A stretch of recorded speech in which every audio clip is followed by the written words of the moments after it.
तो स्टार्ट करते हैं। देखो मीनिंग है नेचर ऑफ कंपनी से स्टार्ट करते हैं। सबसे पहले क्या आता है, फीचर्स ऑफ कंपनी। अपनी अपनी बुक्स निकाल लो और उसी में हम क्या करेंगे, उसी में हम मार्किंग्स करेंगे, ठीक है।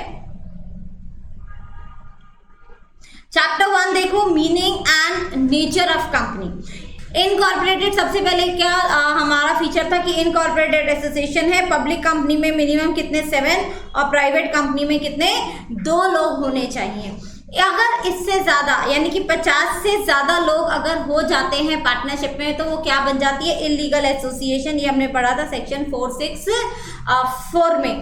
वैसे तो एक्ट में कितने लोग हैं, 100 लोगों की बात की हुई है, मगर अभी प्रिस्क्राइब्ड कितने हैं, 50 लोग। यानी कि अगर कोई भी एसोसिएशन ऑफ पर्सन जिसमें 50 से ज्यादा लोग हैं और अगर वो पार्टनरशिप में चल रही है, ऐसी ही चल रही है without registration in any other kind of association, तो वो क्या हो जाएगी, इलीगल एसोसिएशन हो जाएगी। इस इलीगल एसोसिएशन में 2 एक्सेप्शन थी। One is Hindu undivided family and another any association of person governed by special act. Special act यानी कि आपकी ऐसी कंपनीज, ऐसी स्टैट्यूटरी कॉर्पोरेशन जो अपने अलग एक्ट में बनी है, जो कंपनीज एक्ट में रजिस्टर्ड नहीं है, जैसे कि आपकी LIC हो गई, DMRC हो गई, अपने स्पेशल एक्ट में बने हुए हैं, ठीक है। दूसरा feature legal entity. Legal entity यानी कि मेंबर्स अलग और कंपनी अलग। इसमें हमने केस पढ़ा था Solomon versus Solomon and company limited. इसमें हमने क्या पढ़ा था कि भाई सोलोमन ने क्या किया, अपना ही बिजनेस एक कंपनी बनाई सोलोमन कंपनी और उसको क्या कर दिया, सेल कर दिया। और बाद में जब ये कंपनी लिक्विडेशन में गई तो यहाँ पर सवाल ये पैदा हुआ कि इस कंपनी के जो डिबेंचर होल्डर्स हैं उनको पहले पैसा मिलेगा या बाद में मिलेगा, क्योंकि ये डिबेंचर होल्डर कोई और नहीं, खुद कौन था, सोलोमन था। तो कोर्ट ने क्या डिसाइड किया कि नहीं भाई, सबसे पहले पैसा सोलोमन को ही मिलेगा। बात यहाँ पे सोलोमन या किसी और की नहीं है, कोई भी पर्सन XYZ या सोलोमन जो कि कंपनी का सिक्योर्ड क्रेडिटर है, जिसके पास डिबेंचर्स हैं, सबसे पहले पैसा उसको मिलेगा, because company has a separate legal entity, ठीक है। तीसरा आर्टिफिशियल पर्सन। अब देखो कंपनी के पास obviously does not possess the body of a natural being, it exist only in contemplation of law. सिर्फ लॉ की आईज में कंपनी एग्जिस्ट करती है। Company has to depend upon natural persons, अपने डायरेक्टर्स, ऑफिसर्स, इन सब पे उसे डिपेंड होना पड़ता है अपने काम के लिए। These individual represent the company and they bind the company and not themselves, क्योंकि कंपनी अलग और मेंबर्स अलग।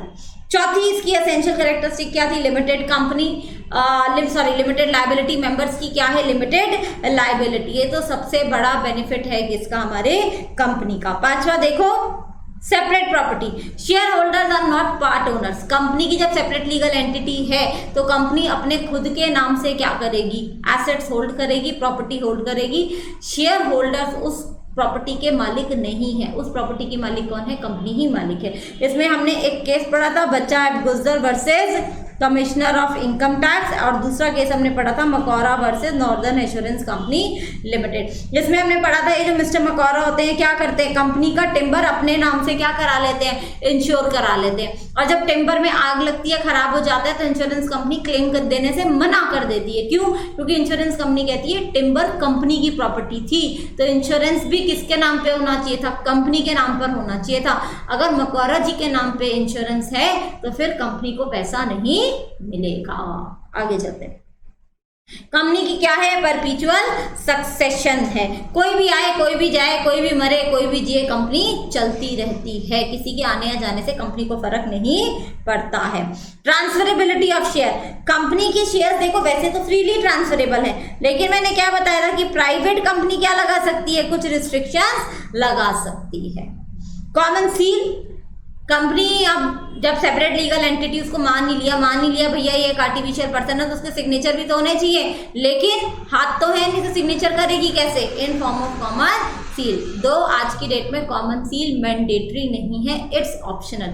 अगर आप कॉमन सील नहीं लगाते हो तो 2 डायरेक्टर्स या फिर एक कंपनी सेक्रेटरी उसमें क्या कर सकता है, सिग्नेचर्स कर सकता है, ठीक है। ये देखो now be sign by 2 directors और 1 director and company secretary of the company.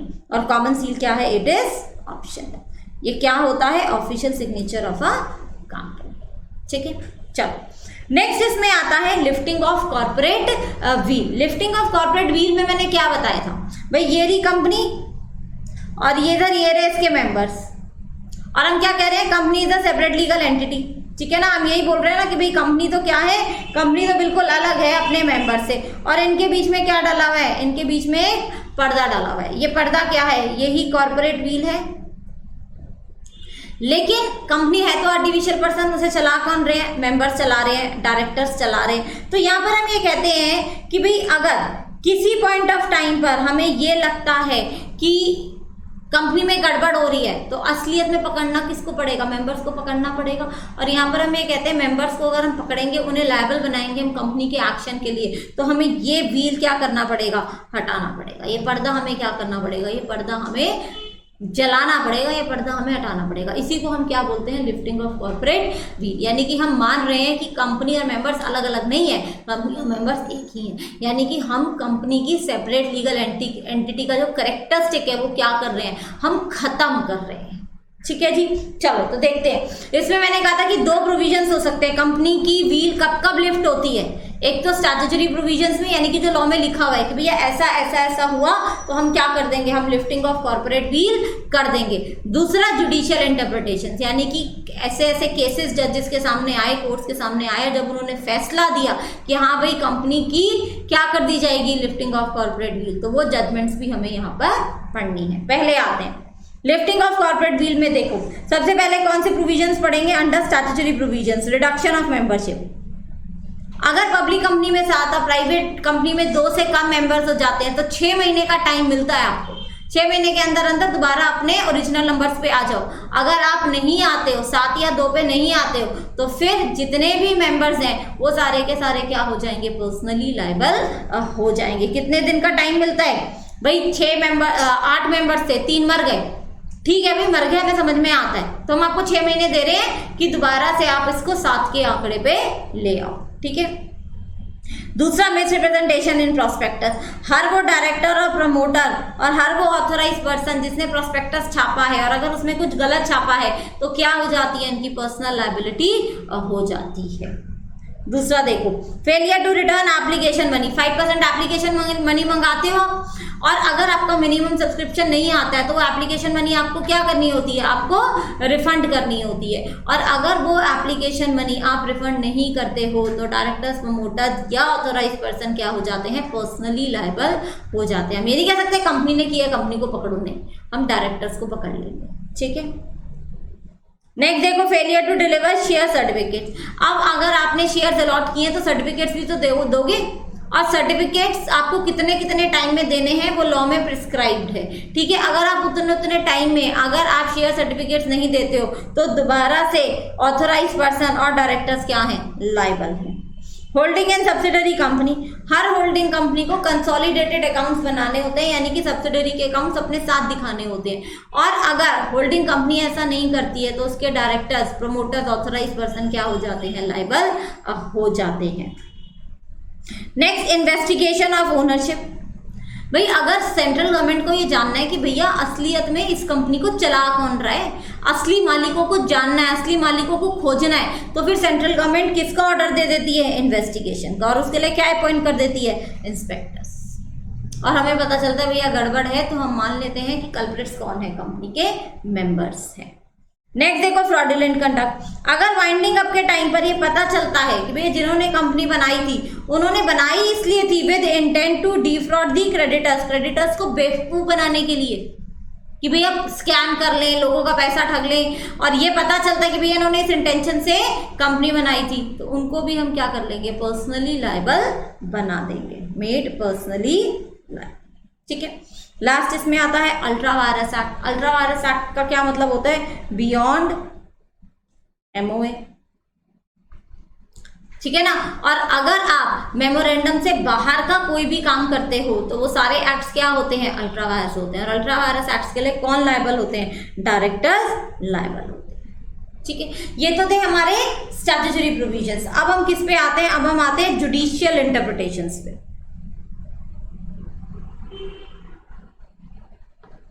Judicial interpretations पे देखो, जुडिशियल इंटरप्रिटेशंस का क्या मतलब है कि जब जजेस के सामने क्या आए, केसेस आए। सबसे पहले देखो प्रोटेक्शन ऑफ रेवेन्यू। अगर कोई टैक्स को बचाने के लिए कंपनी फॉर्म कर रहा है, यानी कि देखो अगर शैम कंपनीज बनाई जा रही हैं, कंपनी सिर्फ और सिर्फ जिसे कहते हैं ना अपने किसी पर्सनल बेनिफिट के लिए बनाई जा रही है, मतलब हम कहीं ना कहीं चीटिंग कर रहे हैं, हम कहीं ना कहीं कंपनी के आड़ में धोखाधड़ी कर रहे हैं, तो कोर्ट को कहना पड़ेगा कि नहीं भैया कंपनी और मेंबर्स अलग अलग नहीं है, they are one and the same. तो सबसे पहले देखो इसमें केस पढ़ा था हमने सर दिनशॉ मैनेक्जी पेटेट। इसमें सर दिनशॉ मैनेक्जी पेटेट ने क्या किया था, मिस्टर डी ने 4 कंपनीज बनाई थी,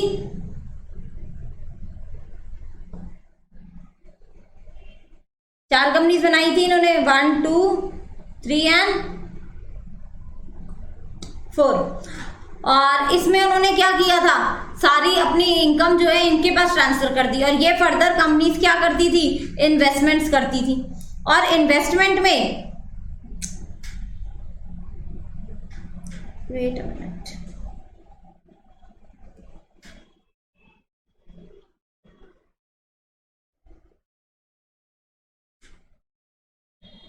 और इन्वेस्टमेंट से इन्हें जो भी पैसा मिलता था, जो भी रिटर्न मिलता था, वो रिटर्न का सारा पैसा सर दिनशॉ किस फॉर्म में ले लेते थे, लोन की फॉर्म में ले लेते थे। याद आया केस?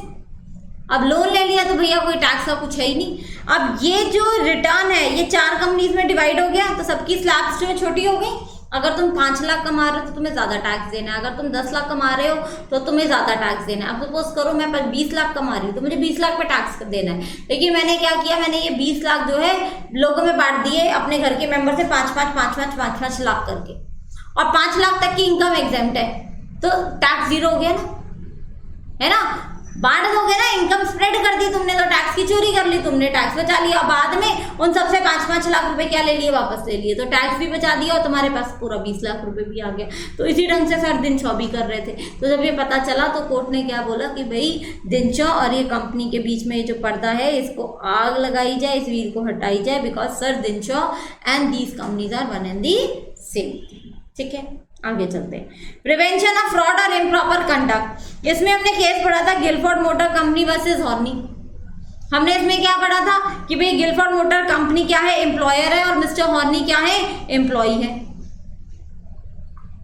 अब मिस्टर एच ने देखा अरे कंपनी का बिजनेस तो बड़ा अच्छा है, मुझे भी करना है, मगर कंपनी के साथ कॉन्ट्रैक्ट है कि कंपीटिंग बिजनेस नहीं कर सकते मिस्टर हॉर्नी। तो मिस्टर हॉर्नी ने क्या किया, एक कंपनी बनाई, और इस कंपनी में उन्होंने किस किस को डायरेक्टर बना दिया, अपनी बीवी को और अपने एक फ्रेंड को, और एक कंपनी चला वो खुद ही रहे हैं। जब कंपनी को इस चीज को पता चला, गिलफोर्ड मोटर कंपनी को जब पता चला कि मिस्टर हॉर्नी ने ये कंपनी नंबर 2 बनाई है एक, तो उन्होंने कहा भैया बंद करो इस कंपनी को। तो मिस्टर हॉर्नी ने कहा मैं क्यों करूं, मेरी तो है ही नहीं, मेरी वाइफ और फ्रेंड चला रहे हैं, वैसे भी कंपनी की क्या है, सेपरेट लीगल एंटिटी है। तो जब ये पता चला कि भैया करता धरता तो मिस्टर हॉर्नी ही है, तो कोर्ट ने ऑर्डर दिया कि मिस्टर हॉर्नी और एक कंपनी के बीच में ये जो व्हील है इसको क्या कर दिया जाए, इसको हटा दिया जाए, और मान लिया जाए कि मिस्टर हॉर्नी और ये कंपनी नंबर 2 क्या है, one and the same thing. ठीक है, आगे चलते हैं। Determination of enemy character. Determination of enemy character का क्या मतलब था कि भाई अगर हमें जानना है कि कहीं ये कंपनी हमारी दुश्मन तो नहीं है, तो इसमें भी हमने केस पढ़ा था Daimler company limited versus continental tyre and rubber company. इसमें मैंने क्या बताया था कि भाई ये कंपनी है, और वो कंपनी कैसी है, जर्मन कंपनी है। याद आया केस किसी को, केस पढ़ा था हमने, हाँ जी, कि एक जर्मन कंपनी है और इस जर्मन कंपनी को जर्मन सिटीजन ही चलाते हैं, टायर्स की प्रोडक्शन करती है, और इस जर्मन कंपनी ने इंग्लैंड में एक कंपनी खोली, इंग्लैंड में ही रजिस्टर कराई, लेकिन सारा सामान इस जर्मन कंपनी से यहाँ पे जाता है।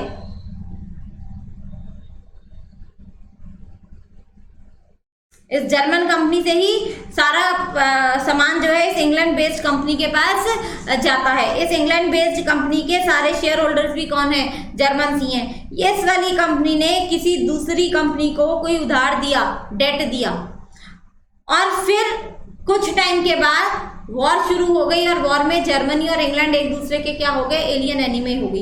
इस वाली कंपनी ने इस कंपनी से अपना पैसा वापस मांगा कि भैया हमारा पैसा क्या दो, तुम वापस दो। तो इस कंपनी ने क्या बोला, भैया तुम तो हमारे एलियन एनिमी हो। तो इंग्लैंड बेस्ड कंपनी ने बोला हम का एलियन एनिमी है, तुम भी ब्रिटिशर्स, हम भी ब्रिटिशर्स। तो इस कंपनी ने बोला नहीं भैया, तुम्हें चलाने वाले तो जर्मन हैं।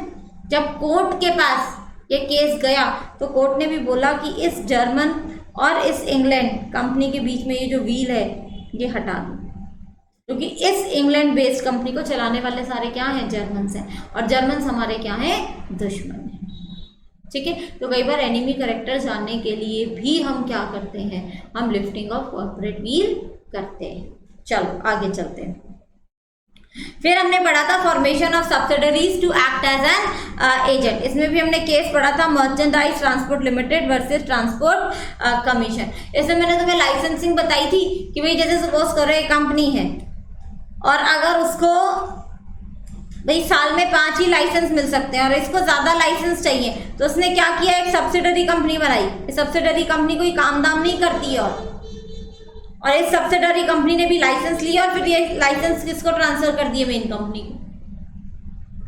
जब ट्रांसपोर्ट डिपार्टमेंट को ये बात पता चली तो उन्होंने कहा तो तुम फ्रॉड कर रहे हो, तो गड़बड़ कर रहे हो भैया, ये कंपनी और सब्सिडरी कंपनी बनाई थी, सेम थिंग है। तो कोर्ट ने भी कहा यस, इन दोनों के बीच में जो व्हील है इसको हटाया जाए और हम मान लें कि ये वाली कंपनी और सब्सिडरी यानी कि ये दोनों वन एंड दी सेम है, अलग अलग नहीं है, सेपरेट लीगल एंटिटी नहीं है।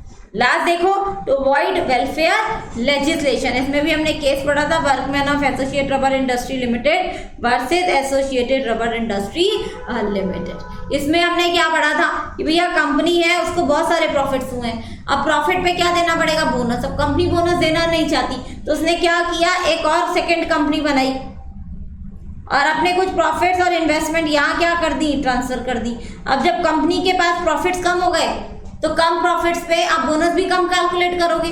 जब ये बोनस किसके पास आया, मजदूरों के पास आया, वर्कमैन ऑफ अ कंपनी के पास आया, तो उन्होंने कहा भैया प्रॉफिट्स तो बहुत हुए, बोनस तुम कम दे रहे हो। और फिर उन वर्कर्स को पता चला कि भैया कंपनी ने अपनी इन्वेस्टमेंट्स कहाँ ट्रांसफर कर दिए, दूसरी कंपनी में। तो वर्कमैन ने कहा कि भाई ये कंपनी और ये कंपनी को अलग अलग ना माना जाए, एक ही माना जाए। इन दोनों कंपनीज के बीच में जो पर्दा है वो क्या किया जाए, वो हटाया जाए। और कोर्ट ने भी माना कि हाँ ये दोनों कंपनीज एक ही हैं। क्यों, क्योंकि ये जो सेकंड कंपनी बनाई गई ये सिर्फ और सिर्फ किस इंटेंशन से बनाई गई, बोनस मारा जा सके एम्प्लॉइज का, सिर्फ इस इंटेंशन से बनाई गई। ठीक है जी, तो ये हमारे क्या थे, लिफ्टिंग ऑफ कॉर्पोरेट व्हील्स की जुडिशियल इंटरप्रिटेशंस थी। नेक्स्ट अब देखो आगे क्या आता है, काइंड्स ऑफ कंपनीज आता है। कंपनीज में हमने एक फ्लो चार्ट बनाया था, अगर तुम्हें याद है तो। Yes, do you remember that? वो फ्लो चार्ट था हमारा।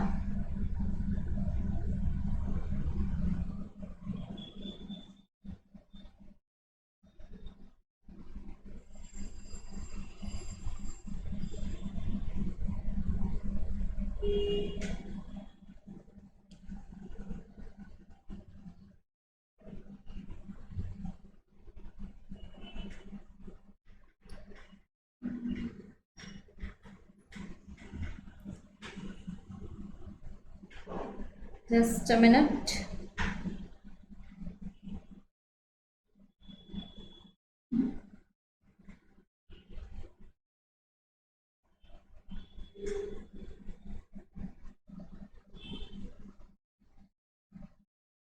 चलो मैं दोबारा ही बना देती हूँ।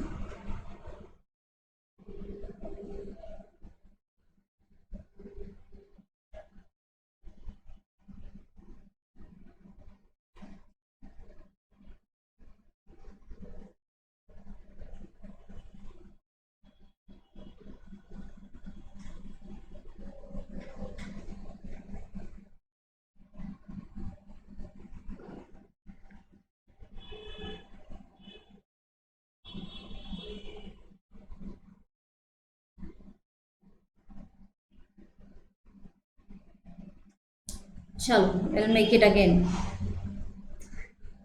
मैंने यहाँ पे एक फ्लो चार्ट बनाया था। फ्लो चार्ट में मैंने आपको 3 बेसिस पे कंपनीज को क्या किया था, टाइप्स ऑफ कंपनीज को मैंने डिवाइड किया था।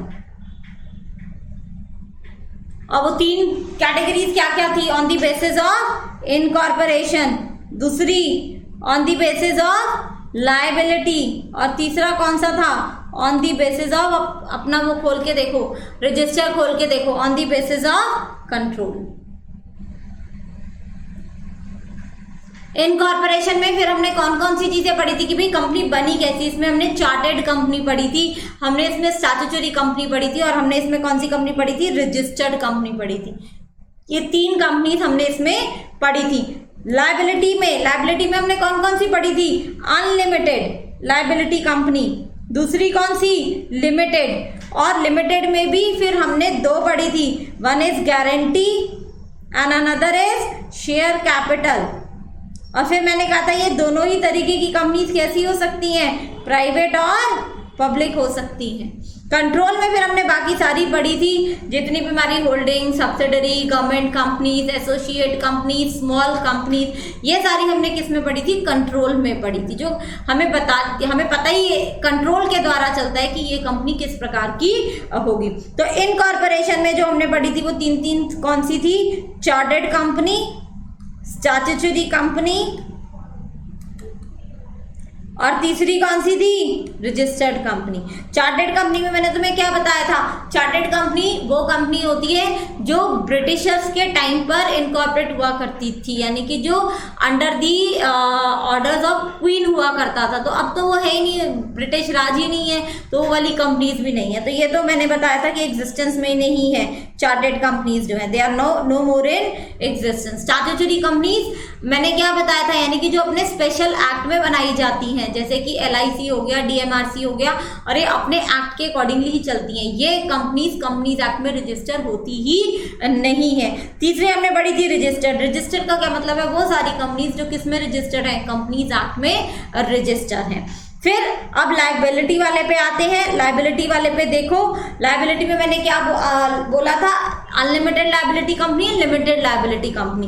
अनलिमिटेड लायबिलिटी कंपनी का तो मतलब होता है जिसमें मेंबर्स की लायबिलिटी कैसी है, अनलिमिटेड है, यानी कि अगर कंपनी डूबेगी, अगर वाइंडिंग अप होगी तो पैसा किससे मांगा जाएगा, मेंबर से मांगा जाएगा। ठीक है, जैसे कि पार्टनरशिप में पार्टनर्स की पर्सनल लायबिलिटी होती है। बट हाँ, no doubt unlimited liability company में क्रेडिटर्स डायरेक्ट मेंबर्स के पास नहीं जा सकते। क्रेडिटर्स पहले किसके पास जाएंगे, कंपनी के पास। कंपनी किससे पैसा लेगी, मेंबर्स से। ठीक है, क्योंकि सेपरेट लीगल एंटिटी तो है ही ना कंपनी। तो पार्टनरशिप की तरह क्रेडिटर सीधा जो है पार्टनर्स की तरह जाके दरवाजा नॉक नहीं कर सकते उनका। कंपनी का और पार्टनरशिप का थोड़ा तो मामला अलग अलग रहेगा ना। कंपनी में क्रेडिटर्स क्या करेंगे, कंपनी के पास जाएंगे, और कंपनी किससे पैसा मांगेगी, मेंबर से। अगर लायबिलिटी कैसी है, अनलिमिटेड लायबिलिटी है। तो नेक्स्ट अब हम आते हैं गारंटी एंड शेयर कैपिटल पे। देखो, company limited by shares. Company limited by shares का क्या मतलब है, what do you mean by company limited by shares, यानी कि वो कंपनीज जिसमें मेंबर्स की लायबिलिटी शेयर से लिमिटेड है। भैया अगर मेरे पास 100 शेयर्स हैं और 10 रुपए का शेयर, तो मेरी लायबिलिटी कितनी है, 1000 रुपए की। 1000 रुपए से 1 रुपया भी ऊपर में कंपनी को नहीं देने वाली हूँ, चाहे कंपनी चले या फिर कंपनी डूबे। और कंपनी लिमिटेड बाय गारंटी का क्या मतलब है, जब सब कंपनी बनी तो उस समय मेंबर्स ने अपना एक अमाउंट क्या किया, गारंटी किया कि भाई जब कंपनी डूबेगी at the time of winding up तो हम इतना इतना पैसा देंगे। लेकिन गारंटी का पैसा सिर्फ और सिर्फ कब मांगा जा सकता है, eight the time of winding up. देखते हैं। और ये दोनों ही तरीके की कंपनी, चाहे वो गारंटी हो या वो शेयर कैपिटल हो, कैसी हो सकती हैं, प्राइवेट और पब्लिक। तो अब हम इसको एक बार देखते हैं theoretically. Company limited by shares, private company limited, restrictions on transfer of shares. Article of association में लिख के आप इनके शेयर्स पे क्या लगा सकते हो, restriction. Maximum number of can be 200, 200 से ज्यादा मेंबर्स प्राइवेट लिमिटेड में नहीं हो सकते हैं। और इस 200 में आपके पास्ट और प्रेजेंट एम्प्लॉइज काउंट नहीं होते। ठीक है, हाँ, अगर कोई पहले आपका मेंबर बना बाद में एम्प्लॉय बना तो फिर वो मेंबर में काउंट होगा। तो वो क्या बना पहले आपका, वो बड़ा इंपॉर्टेंट है। जो वो पहले बनेगा उसी में काउंट हो जाएगा। मेंबर पहले बना तो मेंबर में काउंट हो जाएगा, एम्प्लॉय पहले बना तो एम्प्लॉय में पहले काउंट हो जाएगा। ठीक है, और प्राइवेट कंपनीज पब्लिक से अपनी सिक्योरिटीज के लिए इनविटेशन नहीं दे सकती, यानी कि वो पब्लिक इनविटेशन नहीं दे सकते कि आओ और हमारे यहाँ पैसा लगाओ। उनको हमेशा क्या करनी पड़ेगी, प्राइवेट प्लेसमेंट करनी पड़ेगी। What do you mean by private placement, personally लोगों से पूछना पड़ेगा। 200 से ज्यादा से तो पूछ ही नहीं सकते वो, हमेशा 200 से कम लोगों से उन्हें पूछना पड़ेगा कि क्या आप हमारे यहाँ पैसा लगाना चाहते हो, और उनको स्पेसिफिक ऑफर्स देने पड़ेंगे। ठीक है जी। पब्लिक कंपनी, हम ये कहते हैं जो प्राइवेट कंपनी नहीं है वो क्या है, वो पब्लिक कंपनी है, सीधी सी बात है। मिनिमम कितने मेंबर्स चाहिए, 7 मेंबर्स चाहिए। अब इसमें एक लाइन बड़ी इंपॉर्टेंट थी, a private company which is subsidiary of a public company is also public. यानी कि अगर कोई पब्लिक कंपनी है और ये प्राइवेट कंपनी इसकी क्या है, सब्सिडरी है, और ये इसकी क्या है, होल्डिंग कंपनी है, तो हम इसे भी क्या मान लेंगे, हम इसे भी पब्लिक कंपनी ही मान लेंगे। हाँ, अपने आर्टिकल ऑफ एसोसिएशन में ये प्राइवेट कंपनी चलती रहे, कोई प्रॉब्लम नहीं। आर्टिकल ऑफ एसोसिएशन में प्राइवेट चलती रहे मतलब जो इसकी 3 रिस्ट्रिक्शन है ना, मैंने क्या बताई थी 3 रिस्ट्रिक्शन प्राइवेट कंपनी की, हाँ जी फटाफट बोलो। आरपीएल बताया था मैंने, प्राइवेट कंपनी की रिस्ट्रिक्शन आरपीएल, मैंने कहा था जैसे आईपीएल होता है ये आरपीएल। आर से क्या, रिस्ट्रिक्शन, किस चीज पे restriction, restriction on transfer of shares. P prohibition, prohibition on invitation to public for securities, limitation, 200 से ज्यादा मेंबर्स नहीं हो सकते। ये प्राइवेट कंपनी की आपने क्या पढ़ी थी, रिस्ट्रिक्शंस पढ़ी थी। ये तीनों रिस्ट्रिक्शंस कहाँ लिखनी होती हैं, आर्टिकल ऑफ एसोसिएशन में लिखनी होती है। तो ये वाली जो कंपनी है ना, ये वाली,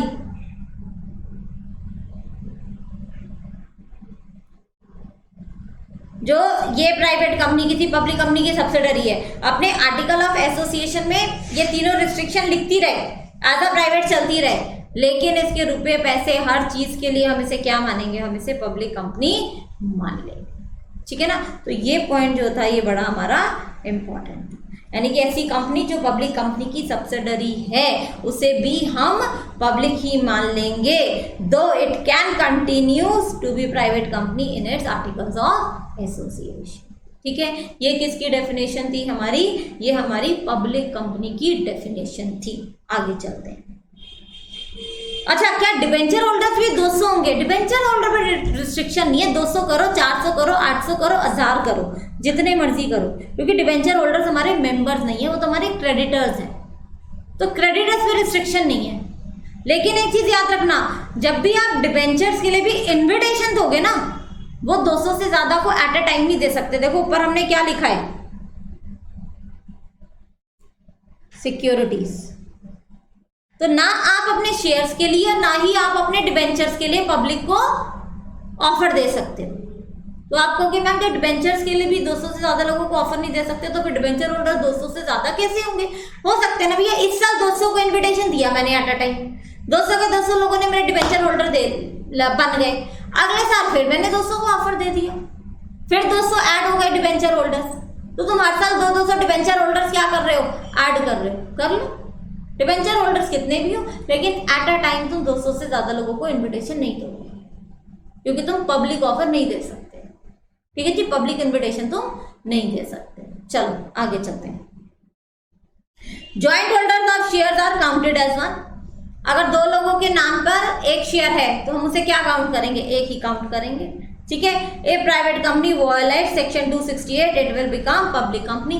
सेक्शन प्राइवेट कंपनी का सेक्शन क्या है, 2/68, और पब्लिक कंपनी का क्या है, 2/71। चलो नेक्स्ट इसमें आता है लिमिटेड बाय शेयर्स, तो हमने पढ़ लिया। Limited by guarantee, liability up to extent of guarantee amount, और ये अमाउंट सिर्फ और सिर्फ कब मंगाया जाता है, वाइंडिंग अप के टाइम पे मंगाया जाता है। कोई कंपनी गारंटी और शेयर कैपिटल से दोनों से भी लिमिटेड हो सकती है, तो उसमें गारंटी वाला अमाउंट भी लायबिलिटी रहेगा, और जितने जितने की शेयर कैपिटल ली है उतने की भी लायबिलिटी हो जाएगी। यानी कि company limited by shares and company limited by guarantee दोनों के कैरेक्टरिस्टिक्स क्या हो जाएंगे, मर्ज हो जाएंगे इसमें। ठीक है, अनलिमिटेड कंपनी मैंने आपको बता ही दिया है कि इसमें लायबिलिटी क्लॉज होगा ही नहीं मेंबर्स का, हर मेंबर क्या है, पर्सनली लायबल है, और क्रेडिटर्स डायरेक्टली केस फाइल नहीं कर सकते हैं मेंबर्स के ऊपर। ठीक है जी, तो ये तो हमने किस में पढ़ा सारा, ये हमने इस कैटेगरी में पढ़ा, लायबिलिटी वाली कैटेगरी में। अब हमें कौन सी कैटेगरी पढ़नी है, कंट्रोल वाली कैटेगरी पढ़नी है। चलो अब आ जाओ। गवर्नमेंट कंपनी सेक्शन 2 क्लॉज 45, जिस भी कंपनी में 51% किसके होंगे, सेंट्रल गवर्नमेंट के, स्टेट गवर्नमेंट के या दोनों के मिला के, तो वो क्या हो जाएगी, गवर्नमेंट कंपनी हो जाएगी। गवर्नमेंट कंपनी के एम्प्लॉइज गवर्नमेंट एम्प्लॉइज नहीं होते हैं। ऑडिटर कौन अपॉइंट करेगा, controller, auditor general. Government company की सब्सिडरी भी क्या हो जाएगी, गवर्नमेंट कंपनी ही हो जाएगी। ठीक है जी, चलो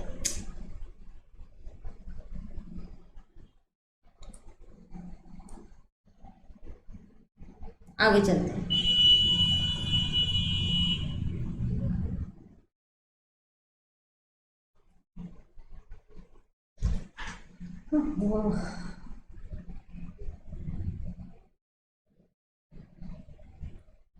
चलो अब नेक्स्ट कंपनी हमारी कौन सी आती है गवर्नमेंट कंपनी के बाद, next company is foreign company. Company incorporated outside India but having place of business in India is foreign company. Registered तो कहाँ है, बाहर है, मगर यहाँ पे भी क्या कर रही है, बिजनेस कर रही है। वो हमारी क्या है, वो हमारी फॉरेन कंपनी है। मैंने आपको डिक्टेट कराया था that what do you mean bye place of business. हाँ जी, आप बता सकते हो, जितने भी बच्चे इस समय क्लास में हैं, हाँ जी जरा फटाफट बताओ what do you mean bye place of business. क्या क्या एक्टिविटीज प्लेस ऑफ बिजनेस में कंसिडर नहीं होती हैं। हाँ जी, मैंने डिक्टेट करवाई थी और मैंने लिखवाई भी थी, जरा बता दो फटाफट। What are the activities which are not considered as having place of business in India, यानी कि जिसे हम कैरिंग ऑन बिजनेस मानेंगे ही नहीं।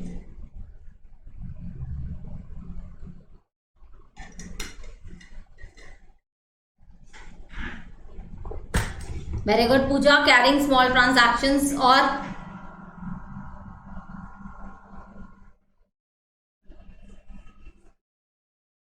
Operating bank account. बाकी बच्चे भी बता दो।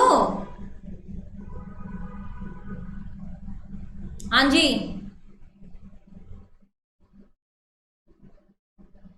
क्या था यहाँ पे, एसेट होना, किसी एसेट पे चार्ज क्रिएट करना है, यहाँ पे बैंक अकाउंट होना, यहाँ पे सिर्फ उसके एजेंट का होना, ये सारी चीजें कैरिंग ऑन बिजनेस इंडिया नहीं मानी जाएंगी।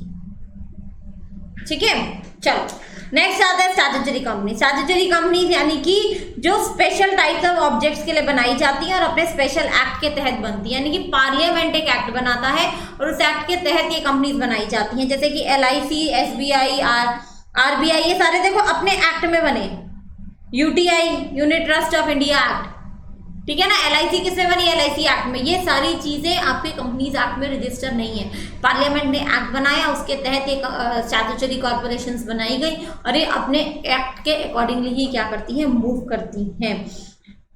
Companies act applied to them in so far as inconsistent with their special act. हाँ, स्पेशल एक्ट में कहीं कुछ मिसिंग है, हमें रेफर करना है, आप कंपनीज एक्ट उठा के रेफर कर लो, एक अलग बात है, बट एप्लीकेबल आप पे क्या होगा, आपका अपना पर्सनल एक्ट ही होगा। ठीक है, registered company, registered under companies act, ये नॉर्मल है, कंपनीज एक्ट में रजिस्टर्ड कंपनीज को बोला जाता है। नेक्स्ट आती है association not for profit, section 8, ये बड़ा इंपॉर्टेंट था। मैंने क्या बताया था, यानी कि NGOs हो गई, यानी कि ऐसी कॉर्पोरेशंस हो गई जो अपने मुनाफे के लिए काम नहीं कर रही है, सोशल वेलफेयर के लिए काम कर रही हैं। They are formed not for making profits, may और may not be registered as company under companies act. अगर आप सेक्शन 8 की कंपनी बना रहे हो तो उसमें चली जाएगी, अगर आप इसको एज अ कोऑपरेटिव बना रहे हो, एज अ ट्रस्ट बना रहे हो, किसी और फॉर्म में बना रहे हो तो वहां चली जाएंगी। ठीक है, इसके लिए आपको क्या लेना होता है, लाइसेंस लेना होता है, किससे, सेंट्रल गवर्नमेंट से। सेंट्रल गवर्नमेंट ने ये पावर किसको डेलीगेट की हुई है, RD को, रीजनल डायरेक्टर को डेलीगेट की गई है। Form a company for promoting commerce, art, science, religion, charity और अदर यूजफुल ऑब्जेक्ट, इन्हीं सारे कामों के लिए ये कंपनी बनाई जाएगी। और सबसे बड़ी रिस्ट्रिक्शन इस पे क्या है, prohibits payment of dividends to members. और जो भी प्रॉफिट आएगा वो किस में लगाना है, दोबारा से उसी काम के लिए, उसी चैरिटी के लिए आपको उसमें री इन्वेस्ट करना है। और अगर ये 2 कंडीशंस आप फुलफिल करोगे तो सेंट्रल गवर्नमेंट आपको क्या दे देगी, लाइसेंस दे देगी। आपको अपने नाम के आगे लिमिटेड और प्राइवेट लिमिटेड लगाने की जरूरत नहीं है। ठीक है जी। Registered without paying stamp duty on its MOA and AOA, alter its objects by approval of central government. अगर आपको अपना एमओए ऑल्टर करना है, ऑब्जेक्ट्स किस में होते हैं, मेमोरेंडम ऑफ एसोसिएशन में, तो अगर ऐसी कंपनी को अपना एमओए ऑल्टर करना है तो सेंट्रल गवर्नमेंट की अप्रूवल से करना पड़ेगा। If section 8 company wants to convert to any other kind of company it shall pass SR. अगर आप सेक्शन 8 कंपनी से कोई और तरीके की कंपनी में जाना चाहते हो, नॉर्मल, प्राइवेट, पब्लिक, लिमिटेड में जाना चाहते हो तो बन सकते हो, लेकिन आपको क्या पास करना पड़ेगा, एसआर पास करना पड़ेगा। पार्टनरशिप फर्म में become member of such company. Partnership firm किसी भी कंपनी की मेंबर नहीं बन सकती सिवाय किसकी, सेक्शन 8 कंपनी की। डॉक्यूमेंट्स हैं कि जब आप सेक्शन 8 कंपनी का लाइसेंस लेने जा रहे हो तो आपको क्या क्या करना है, आपको डॉक्यूमेंट्स देने हैं। ये सारे लिस्ट थी, 3 copies of MO and AOA, names of promoters, declaration that all the requirements have been complied with, statements of assets and liability, estimate of future annual income and expenditure, statement of the objects of the company, declaration that profit shall not be distributed as dividend। ये सारी चीजें जो हैं आपको क्या करनी पड़ेंगी, आपको वहां पे लिखनी पड़ेंगी। ठीक है जी, हाँ जी, ये बात सबको समझ में आती है, क्लियर है। सेक्शन 8 कंपनी में आगे चलते हैं। Investment company, investment company section 186 whose prescribed business is the acquisition of shares, stock, debentures or other securities। यानी कि नाम से पता चल रहा है इन्वेस्टमेंट्स करती हैं। कहाँ इन्वेस्टमेंट करती हैं, सिक्योरिटी मार्केट में। सिक्योरिटी मार्केट में यानी कि शेयर, स्टॉक, डिबेंचर्स, बॉन्ड, इन सब में जो पैसा लगाती हैं, इनसे पैसा कमाती हैं, वो कैसी कंपनीज है, इन्वेस्टमेंट कंपनीज है। Next, public financial institution. Public financial institution का मतलब क्या है, एक ऐसा इंस्टीट्यूशन जो या तो एस्टैब्लिश्ड हो किसी सेंट्रल एक्ट में, या फिर जिसमें 51 पेड अप शेयर कैपिटल किसकी हो, सेंट्रल गवर्नमेंट की या फिर स्टेट गवर्नमेंट की। ठीक है जी, तो ये हमारे क्या है, ये हमारे पब्लिक फाइनेंशियल इंस्टीट्यूशंस हैं। अच्छा, पब्लिक फाइनेंशियल इंस्टीट्यूशन में मुझे बताओ, किसी को कुछ पूछना है? हाँ जी, क्लियर है सबको? एस्टैब्लिश बाय और अंडर एनी सेंट्रल एक्ट, या फिर 51% के पेड अप कैपिटल किसकी हो, सेंट्रल गवर्नमेंट की हो या फिर स्टेट गवर्नमेंट की हो। ठीक है जी, आगे चलते हैं। Body corporate.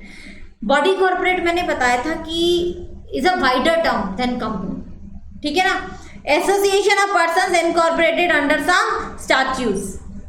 कंपनीज को तो कंपनीज एक्ट में रजिस्टर होना पड़ता है, बॉडी कॉर्पोरेट किसी भी एक्ट में रजिस्टर हो सकती है, लेकिन वो रजिस्टर्ड होनी चाहिए।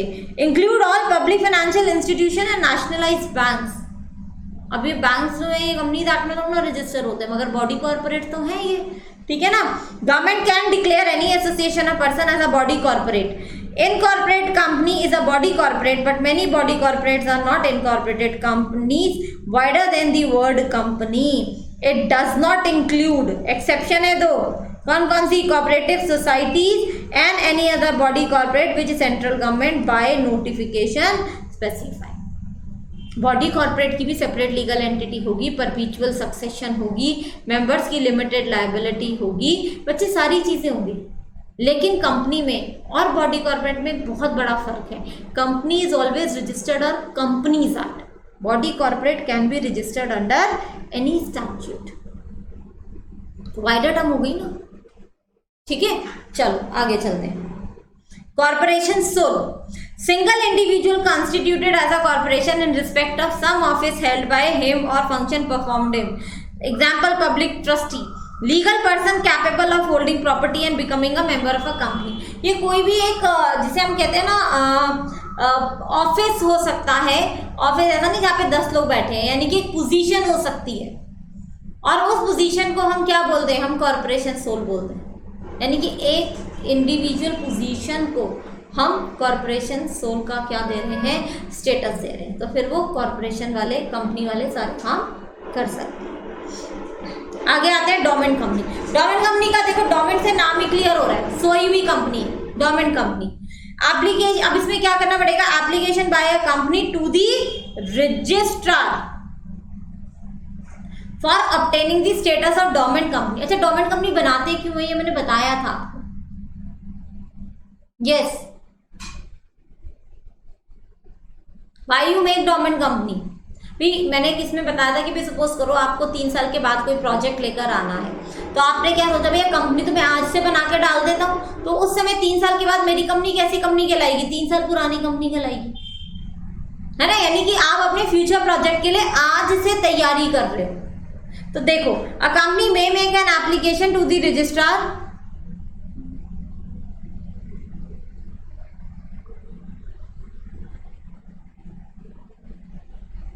a company may make an application to the registrar so as to obtain the status of a dormant company in the following 2 cases. It was formed and registered under the Companies Act 2013 for future projects or to hold an asset or intellectual property. लेकिन इसमें कोई भी significant accounting transactions नहीं होती हैं. It is an inactive company. कोई business नहीं हो रहा है, सोई हुई कंपनी है। The application shall be made to the registrar in such manner as may be provide. अब हमने कहा कि भाई ये कंपनी इनएक्टिव कंपनी है, तो what do you mean by inactive company? Inactive company mean which has not been carrying on any business, जो कोई व्यापार नहीं कर रही है और जिसमें कोई भी सिग्निफिकेंट अकाउंटिंग ट्रांजैक्शंस नहीं हुई हैं पिछले 2 फाइनेंशियल ईयर से। अब आप कहोगे मैम ये सिग्निफिकेंट अकाउंटिंग ट्रांजैक्शंस क्या होती हैं? देखो, ठीक है ना। तो डोरमेंट कंपनी ने एक तो कोई बिजनेस नहीं किया है, पिछले 2 साल से कोई सिग्निफिकेंट अकाउंटिंग ट्रांजैक्शंस नहीं की हैं और पिछले 2 साल से कोई भी फाइनेंशियल स्टेटमेंट्स और एनुअल रिटर्न्स भी उन्होंने फाइल नहीं की हैं। तो ऐसी कंपनी क्या हो जाती है? डोरमेंट कंपनी हो जाती है। अब आप कहोगे कि मैम सिग्निफिकेंट अकाउंटिंग ट्रांजैक्शंस का क्या मतलब है? पहला हम ये कहते हैं कि भाई देखो कुछ चीजें तो ऐसी है ना जो आप रोजमर्रा में करोगे। अब आपने अपने ऑफिस मेंटेन करने के लिए पियोन रखा है, उसको सैलरी दे रहे हो, तो वो क्या सिग्निफिकेंट अकाउंटिंग ट्रांजैक्शन है? आरओसी की एनुअल फीस दे रहे हो, तो क्या वो सिग्निफिकेंट अकाउंटिंग ट्रांजैक्शन है? नहीं। तो ये चारों चीजें सिग्निफिकेंट अकाउंटिंग ट्रांजैक्शन में नहीं आएंगी। पहला क्या? Payment of fees by a company to the registrar, या फिर कोई भी और पेमेंट जो इस एक्ट की रिक्वायरमेंट को पूरा करने के लिए दी गई है। कोई भी गवर्नमेंट फी हो सकती है, कुछ भी हो सकता है। Allotment of shares to fulfil the requirements of the act. जब कंपनी बनाई तो उस समय शेयर कैपिटल तो लेकर आओगे ना, मेंबर्स की लायबिलिटी दिखाओगे, तो उन शेयर्स की तो अलॉटमेंट करोगे ना। या फिर payment for maintenance of its office and records. तो ये चारों ट्रांजैक्शन रोजमर्रा के पैसे खर्चने हो गई है, तो ये सिग्निफिकेंट अकाउंटिंग ट्रांजैक्शन में नहीं आएंगे। हाँ, बाकी आप कोई बिजनेस डील करते हो, उससे पैसा आ रहा है, आप कोई बड़ा कोई लोन लेते हो या देते हो, तो वो क्या हो जाएंगी? सिग्निफिकेंट अकाउंटिंग ट्रांजैक्शंस हो जाएंगी। जब आप ये सारी रिक्वायरमेंट्स पूरी करोगे तो फिर गवर्नमेंट आपको क्या दे देगा? इसका लाइसेंस दे देगा, सॉरी इसका स्टेटस दे देगा। After considering the application registrar shall allow the status of a dormant company, और इसके लिए आपको क्या मिल जाएगा? एक सर्टिफिकेट भी मिल जाएगा। लेकिन अगर आप ये सारी रिक्वायरमेंट फुलफिल नहीं करोगे या बीच में कुछ झोलबाजी करोगे तो गवर्नमेंट क्या कर लेगी? रजिस्ट्रार क्या कर लेगा? आपका ये लाइसेंस, आपका ये स्टेटस वापस भी ले लेगा। ठीक है। If a dormant company fails to comply with these requirements the registrar shall strike off its name from the register of dormant company. हाँ जी, डोरमेंट कंपनी क्लियर है। आगे चलते हैं। 1 पर्सन कंपनी, ओबीसी। क्या होती है OBC? What do you mean bye OBC? एकलो चलो, है ना, अकेला बंदा क्या कर रहा है? कंपनी चला रहा है। मैंने बताया था कि ओबीसी का कॉन्सेप्ट हम क्यों लेकर आए, क्योंकि हमारे हिंदुस्तान में मैक्सिमम बिजनेस किस फॉर्म में होता है? सोल प्रोप्राइटरशिप फॉर्म में। और हमारी गवर्नमेंट चाहती है कि ये जो सोल प्रोप्राइटरशिप फॉर्म में ये जो कंपनीज हैं ये हमारे रूटीन बिजनेसेस में आए, ये कंपनी के फॉर्म्स में आए, इनकी बकायदा अकाउंटिंग हो, सारी चीज़ें हो। तो सोल प्रोप्राइटरशिप बिजनेस के लिए एक बड़ा अच्छा उन्होंने फॉर्म ऑफ बिजनेस ऑर्गेनाइजेशन दिया, और वो क्या है? 1 पर्सन कंपनी, यानी कि जिसमें आप खुद ही डायरेक्टर हो, आप खुद ही मेंबर हो, एक ही बंदा सब कुछ है, वही चपरासी वही मालिक। ठीक है जी। देखो, 1 person company means a company which has only 1 person as a member. Provision क्या है? ये इस पे प्राइवेट कंपनी के ही प्रोविजंस एप्लीकेबल होते हैं सारे। ठीक है। However, certain provisions of the Act and rules are applicable only to 1 person company and not to all private companies. हाँ, कुछ चीज़ें ऐसी भी हो सकती हैं जो ओबीसी पे तो एप्लीकेबल है मगर प्राइवेट कंपनी पे एप्लीकेबल नहीं है। आगे चलो, अब प्रोविजंस देखते हैं 1 पर्सन कंपनी के। मेमोरेंडम को कौन सब्सक्राइब करेगा? एक व्यक्ति। Memorandum must be subscribe by one person. यहाँ पर हम ये कहते हैं कि मेमोरेंडम में उस पर्सन का नाम भी होना चाहिए जो कि in the event of death of the subscriber क्या बनेगा, मेंबर बनेगा। उसे हम क्या बोलते हैं, उसे हम नॉमिनी बोलते हैं। यानी कि मेमोरेंडम में नॉमिनी का नाम भी लिखा जाएगा। In case of one person company the word one person company shall be mention in brackets below the name. Company का नाम लिखते हो ना, भला सा नाम लिखा आपने, तो उसके आगे ब्रैकेट में क्या लिखोगे, ओपीसी लिखोगे। ये लोगों को पता तो चलना चाहिए ओपीसी है। लोगों को पता नहीं चलेगा तो फिर कैसे होगा काम। लोग तो समझ लेंगे प्राइवेट कंपनी है जी, ठीक है ना। जैसे प्राइवेट में प्राइवेट नाम लगाते हो, पब्लिक में पब्लिक लगाते हो, तो उसी ढंग से ओपीसी में ओपीसी लगाओगे। एज सिंपल एज दैट, ताकि लोगों को कंफ्यूजन ना हो कि ये प्राइवेट है, पब्लिक है, या फिर ये क्या है। ठीक है। वन पर्सन कंपनी में कितने मेंबर होंगे, एक होंगे। यहाँ पे सारी चीजें क्या होंगी, वन पे चलेंगी। लेकिन हाँ, ये याद रखना कि वन पर्सन कंपनी में मिनिमम कितने डायरेक्टर्स होंगे, एक। लेकिन मैक्सिमम कितने हो सकते हैं, 15। हम मेंबर्स पे कह रहे हैं एक मेंबर होगा, डायरेक्टर्स जितने मर्जी बनाओ, क्या प्रॉब्लम है डायरेक्टर्स में। भैया आपको भी तो एक्सपर्टीज चाहिए अपनी कंपनी चलाने के लिए, अपना बिजनेस चलाने के लिए। इंडिपेंडेंट डायरेक्टर्स भर्ती करते जाओ, कोई प्रॉब्लम नहीं। आपने एक इंजीनियर ले लिया, एक चार्टर्ड अकाउंटेंट ले लिया, एक लॉयर ले लिया, आपका बिजनेस जिस तरीके से रिक्वायर्ड है उनके लिए स्किल्ड लोगों को आपने डायरेक्टर बना लिया, बना लो, नो प्रॉब्लम एट ऑल। ठीक है जी। अब देखते हैं एडिशनल रिक्वायरमेंट्स क्या है। नॉमिनेटेड पर्सन होना चाहिए मेमोरेंडम में। और ये नॉमिनेटेड पर्सन, ये नॉमिनी का रोल कब आएगा, after the death of the subscriber to memorandum. यानी कि वो उस ओरिजिनल मेंबर की या तो डेथ हो जाती है या फिर उसकी क्या हो जाती है, इनकैपेसिटी हो जाती है। और जिस भी पर्सन को आप नॉमिनी बनाओगे उसकी क्या चाहिए, कंसेंट चाहिए। भैया वो भी तो तुम्हारा नॉमिनी बनने के लिए क्या हो, तैयार हो। और ये कंसेंट कहाँ पे फाइल करोगे, फाइल्ड विद द रजिस्ट्रार। क्या ये मंजूरी वापस ली जा सकती है जो नॉमिनेटेड पर्सन ने दी है, हाँ जी ली जा सकती है। सच अदर पर्सन यानी कि nominee may withdraw his consent any time but before the death or incapacity to contract of the member। इससे पहले कि उसका रोल स्टार्ट हो, उससे पहले वो कभी भी अपनी कंसेंट वापस ले सकता है।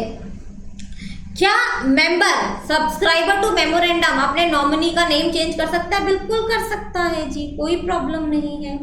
Give a notice for changing the name of such other person in the prescribed manner. और किसको बता दे, आरओसी को भी बता दे, ठीक है ना।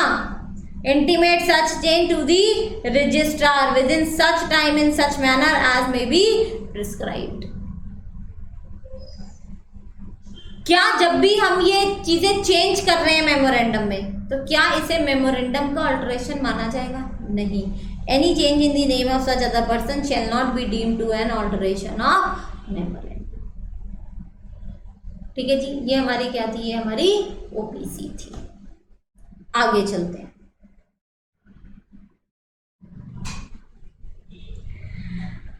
अब ओपीसी में जो नॉमिनी है या फिर जो मेंबर है उसका भी तो कुछ रिक्वायरमेंट होगा ना, उसकी रिक्वायरमेंट्स भी तो हमें फुलफिल करनी पड़ेंगी। उसकी क्या रिक्वायरमेंट्स होगी, एलिजिबिलिटी टू इनकॉर्पोरेट ओपीसी और टू बी अ नॉमिनी।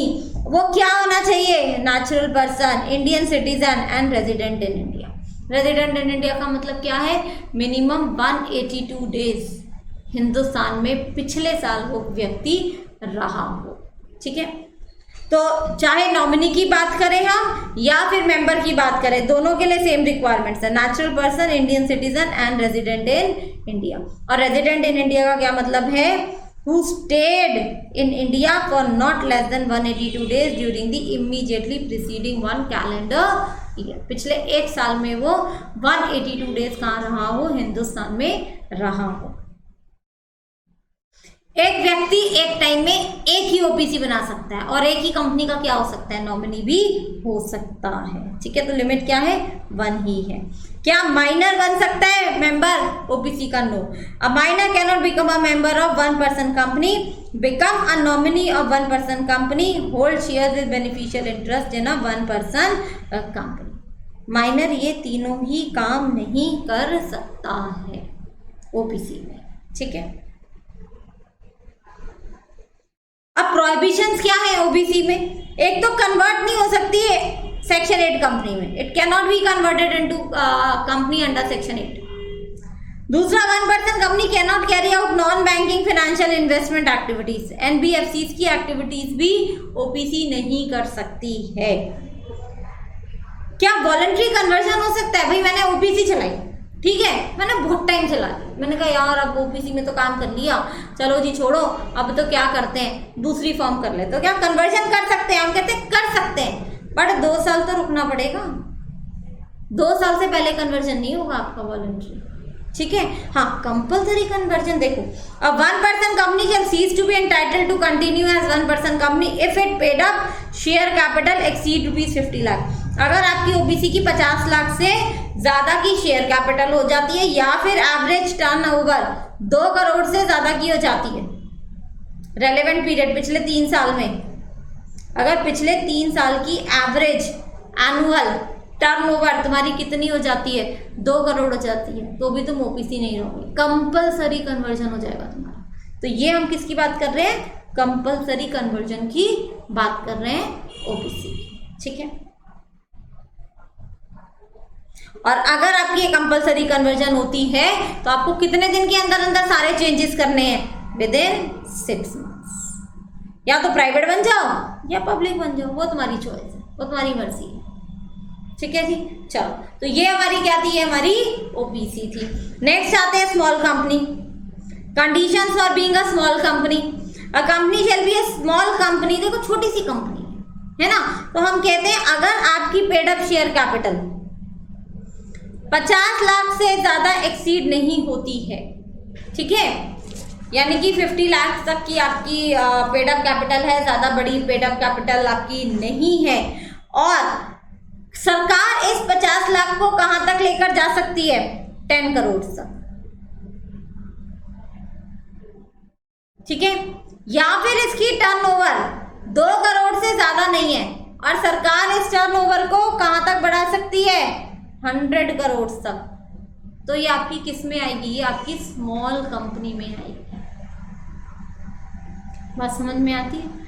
ठीक है, तो it's paid up share capital 50 lakh से ज़्यादा नहीं और आपकी टर्नओवर 2 करोड़ से ज़्यादा नहीं होगी, तभी आप स्मॉल कंपनी रह सकते हो। बट जब जब इस 50 लाख की लिमिट को बढ़ाना है तो सरकार को बार बार पार्लियामेंट से एक्ट कमेंट कराने की जरूरत नहीं है, सिर्फ एक नोटिफिकेशन देके इस 50 लाख को कहाँ तक बढ़ाया जा सकता है, 10 लाख तक बढ़ाया जा सकता है, और इस 2 करोड़ को कहाँ तक बढ़ाया जा सकता है, 100 करोड़ तक बढ़ाया जा सकता है। ठीक है, चलो, कुछ कंपनी स्मॉल कंपनीज कभी बन ही नहीं सकती क्योंकि वो तो इतनी बड़ी है जिनको हम छोटा बोल ही नहीं सकते। वो कौन कौन सी कंपनी है, पब्लिक कंपनी, कोई होल्डिंग कंपनी, किसी होल्डिंग कंपनी की सब्सिडरी कंपनी, या फिर सेक्शन 8 कंपनीज, या फिर ऐसी कंपनीज जो कि अपने स्पेशल एक्ट में चलती हैं। ये सारी कंपनीज कभी भी स्मॉल कंपनीज की कैटेगरी में नहीं आएंगी क्योंकि ये छोटी हो ही नहीं सकती हैं।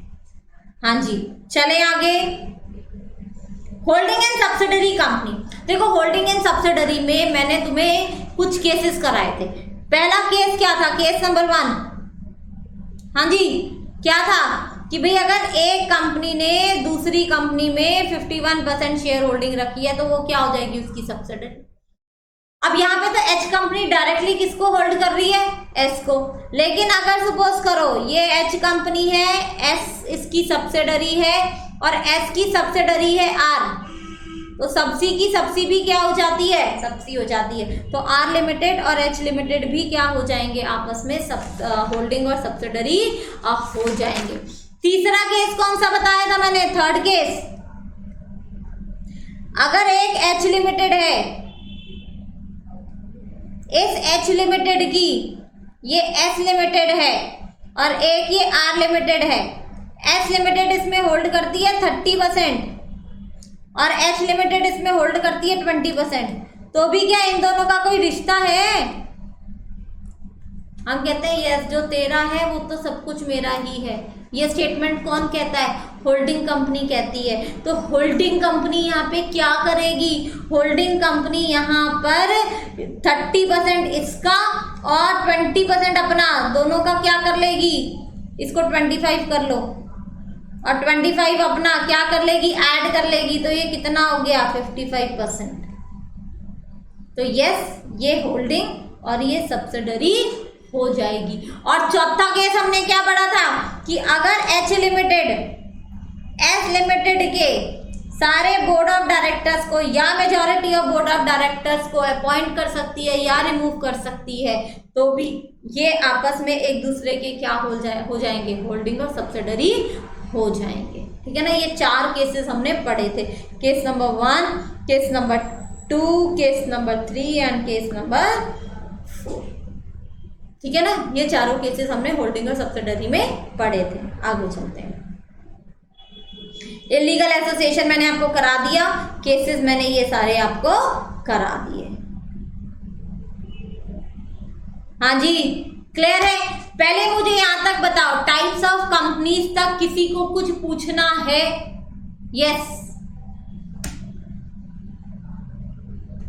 हाँ जी, I am looking at the chat box. यहां तक अगर किसी को कुछ देखना है तो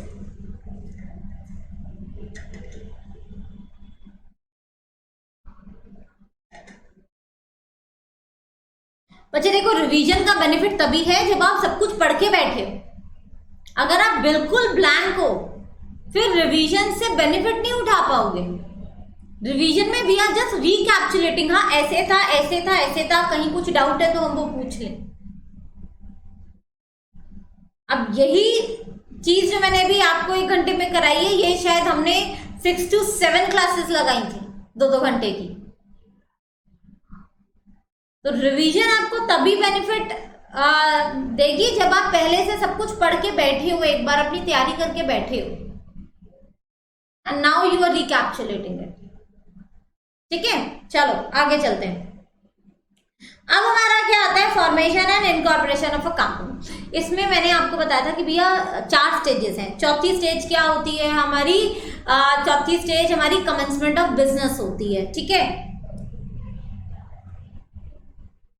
ये पहले डिलीट हो गई थी, फिर से आ गई।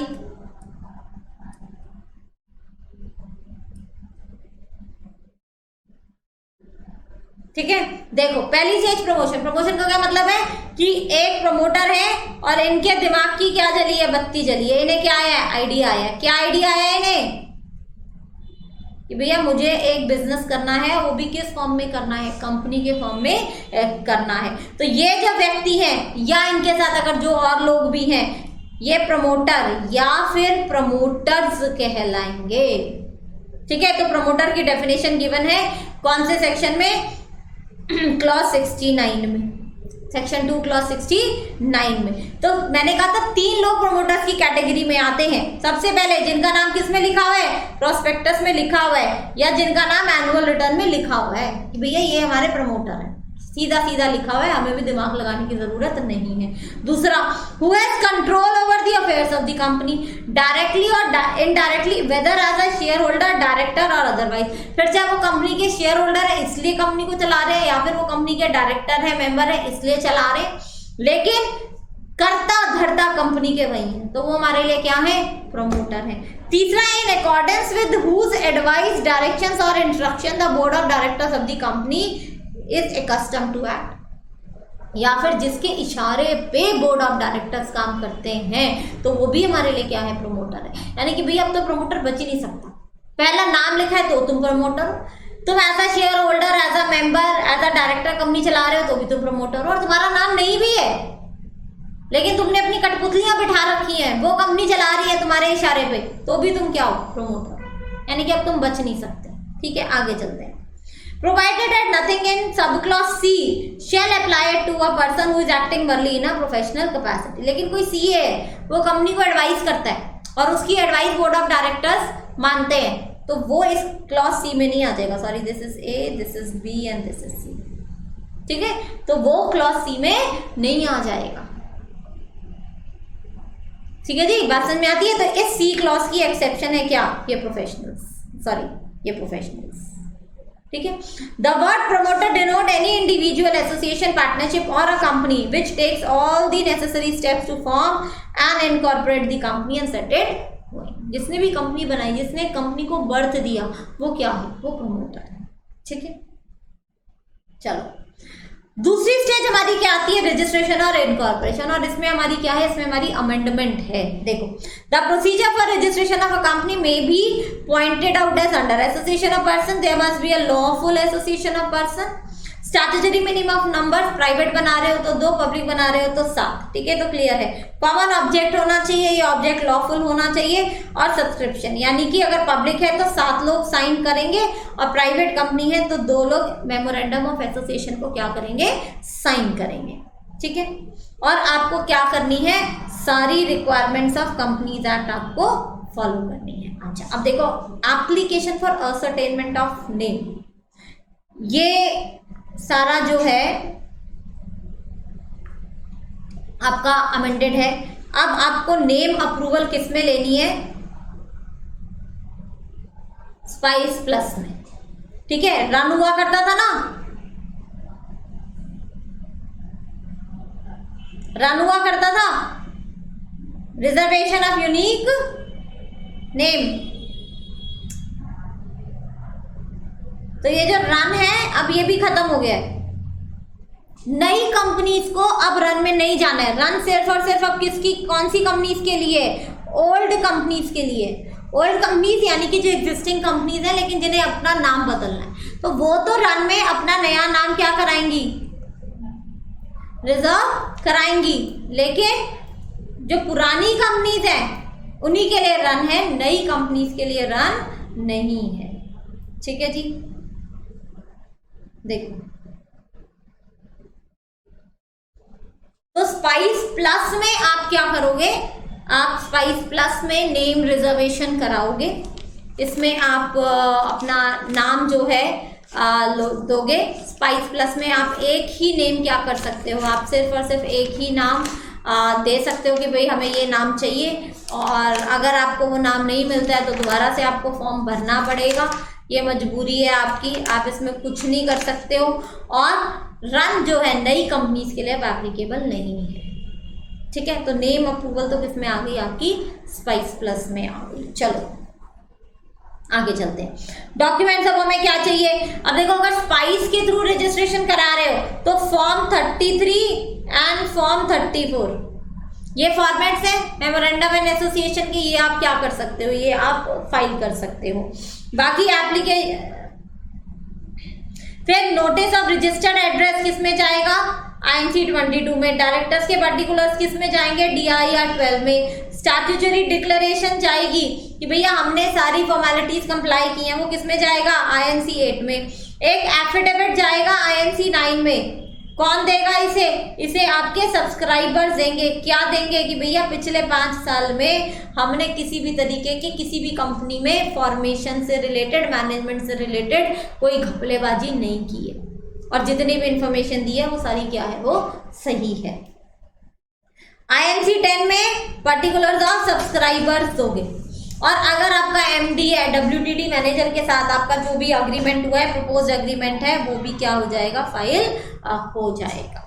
ठीक है, तो ये हमें क्या करनी थी, ये हमें इनकॉर्पोरेशन ऑफ कंपनी में हमने पढ़ा था। ठीक है, स्पाइस और ये जो इनकॉर्पोरेशन ऑफ कंपनी है, अगर आप इसको डिटेल में देखना चाहते हो तो मैंने अमेंडमेंट्स की एक वीडियो डाली हुई है, amendments applicable for November and December 2020, तो उसमें जाके ये डिटेल में आप देख लो।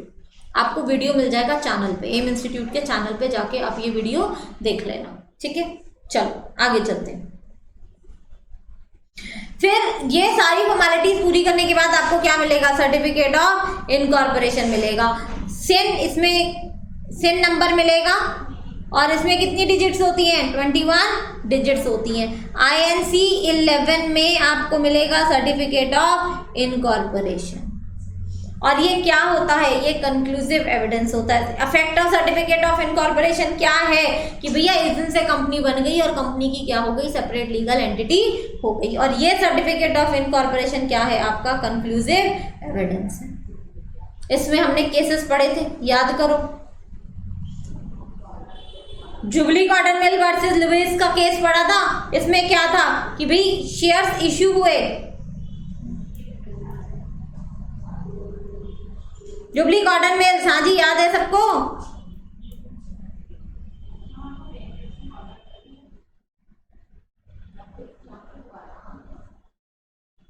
जुबली कॉटन मिल्स का केस देखो, क्या था केस, शेयर्स इश्यू हुए,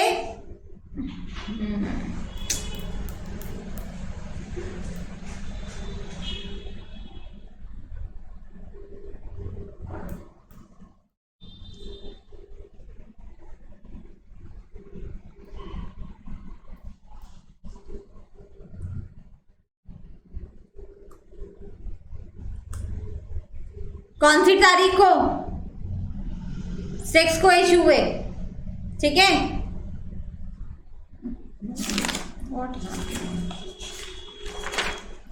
वेट अ मिनट,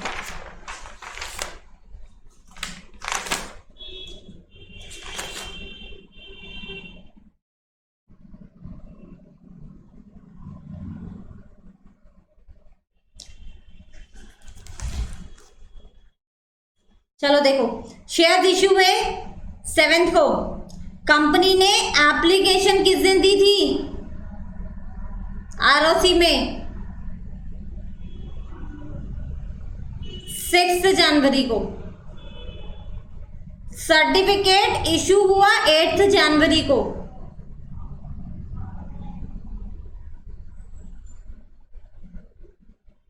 बट गलती से सर्टिफिकेट पे डेट क्या डल गई, 6 तारीख। अब इन शेयर्स इशू को लेके बवाल हो गया। भैया आधे लोगों ने बोला कि कंपनी का इनकॉर्पोरेशन तो किस दिन माना जाएगा, 8 तारीख को माना जाएगा। और 8 तारीख को अगर माना जाएगा तो शेयर्स पहले कैसे इशू कर सकते हो, कंपनी बनने से पहले। कुछ का कहना था नहीं भैया, जो सर्टिफिकेट पे डेट डल गई वो डल गई, सर्टिफिकेट पे तो डेट क्या है, 6 तारीख की है ना, तो हम किस दिन माने की कंपनी बन गई, 6 तारीख को बन गई। और शेयर्स किस दिन इश्यू हुए, 7 को। अगर हम यहाँ पे सर्टिफिकेट को कंक्लूजन मानते हैं, यानी कि हम पिछले जो कुछ हो गया, कहते हैं ना जो पुराना हुआ मिट्टी डाल, तो सर्टिफिकेट में तो 6 तारीख की डेट है भैया, कंक्लूसिव एविडेंस है, हम तो क्या मानेंगे, हम तो मानेंगे कि कंपनी 6 तारीख को एग्जिस्टेंस में आ गई। और अगर कंपनी एग्जिस्टेंस में 6 तारीख को आ गई तो ये जो शेयर्स इशू हुए हैं 7 तारीख को, ये क्या है, ये वैलिड है। याद आया केस ये मूजा वर्सेस इब्राहिम में मैंने क्या बोला था, 5 सब्सक्राइबर थे, जिसमें से एक सब्सक्राइबर जो था वो मेजर था और उसी ने क्या किए, बाकी 4 माइनर सब्सक्राइबर्स के बिहाफ पे साइन कर दिए। तो भी कंपनी का जो सर्टिफिकेट ऑफ इनकॉर्पोरेशन है वो क्या है, वो कंक्लूसिव एविडेंस है। हाँ जी, बात समझ में आती है। यानी कि एक बार सर्टिफिकेट इशू हो गया तो फिर कुछ नहीं हो सकता। कहता ना एक बार कमिटमेंट कर दी तो मैं अपनी खुद की भी नहीं सुनता।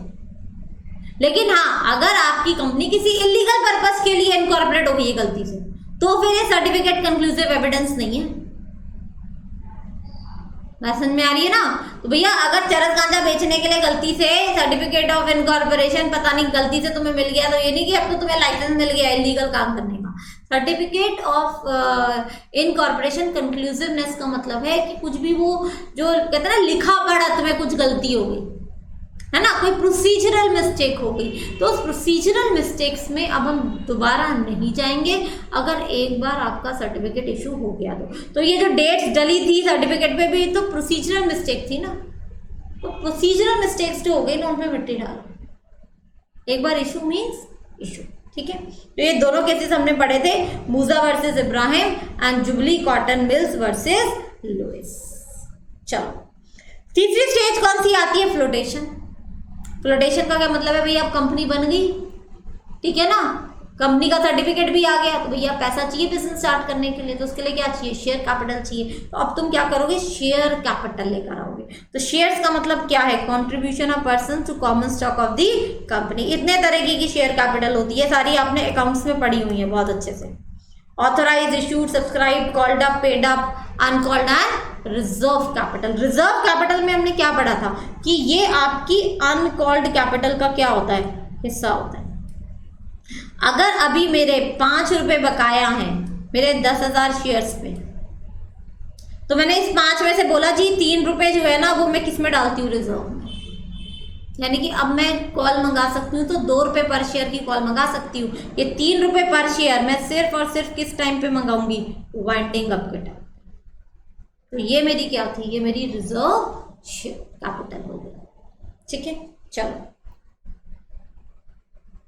फिर हमने पढ़े थे काइंड्स ऑफ शेयर कैपिटल। कितने तरीके की शेयर कैपिटल होती है, इक्विटी शेयर कैपिटल और equity share with differential rights. ठीक है ना, इक्विटी में ये 2 तरीके के शेयर्स होते हैं और दूसरे कौन से होते हैं, प्रेफरेंस शेयर्स। तो पहले देखते हैं प्रेफरेंस शेयर्स कौन से हैं। Preference share capital is the one which fulfils both the following. एक तो डिविडेंड उन्हें फिक्स रेट में मिलेगा और प्रेफरेंशियल राइट मिलेगा उनको इवेंट ऑफ वाइंडिंग अप, यानी कि जब पैसा बढ़ रहा है वाइंडिंग अप के टाइम पे, तो पहले पैसा किसको मिलेगा, पहले पैसा प्रेफरेंस शेयर्स वालों को मिलेगा। ठीक है, right to participate in surplus मिलेगा नहीं मिलेगा, ये डिपेंड करता है कि आपके प्रेफरेंस शेयर्स कैसे प्रेफरेंस शेयर्स हैं। ठीक है, और इक्विटी शेयर कैपिटल का क्या मतलब है, all share capital which is not preference share capital. जो प्रेफरेंस शेयर कैपिटल नहीं है वो क्या है, वो इक्विटी है। और लास्ट इसमें आपका क्या आता है, commencement of business. Commencement of business में याद करो मैंने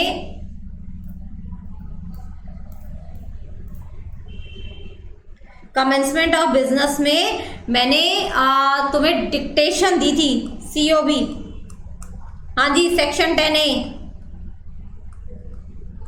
मैंने इसमें क्या बोला था कि अगर आपकी कंपनी 2018 के बाद से क्या है, इनकॉर्पोरेटेड है, तो आपको COB चाहिए। और COB में मैंने क्या बोला था, आपको एक डिक्लेरेशन फाइल करनी है। कौन से फॉर्म में, इन 20A, और साथ में क्या जाएगी, फी भी जाएगी। और आपको कंटेंट वेरीफाई कराने हैं, किससे, किसी भी प्रैक्टिसिंग CA CS से, कंटेंट वेरीफाइड।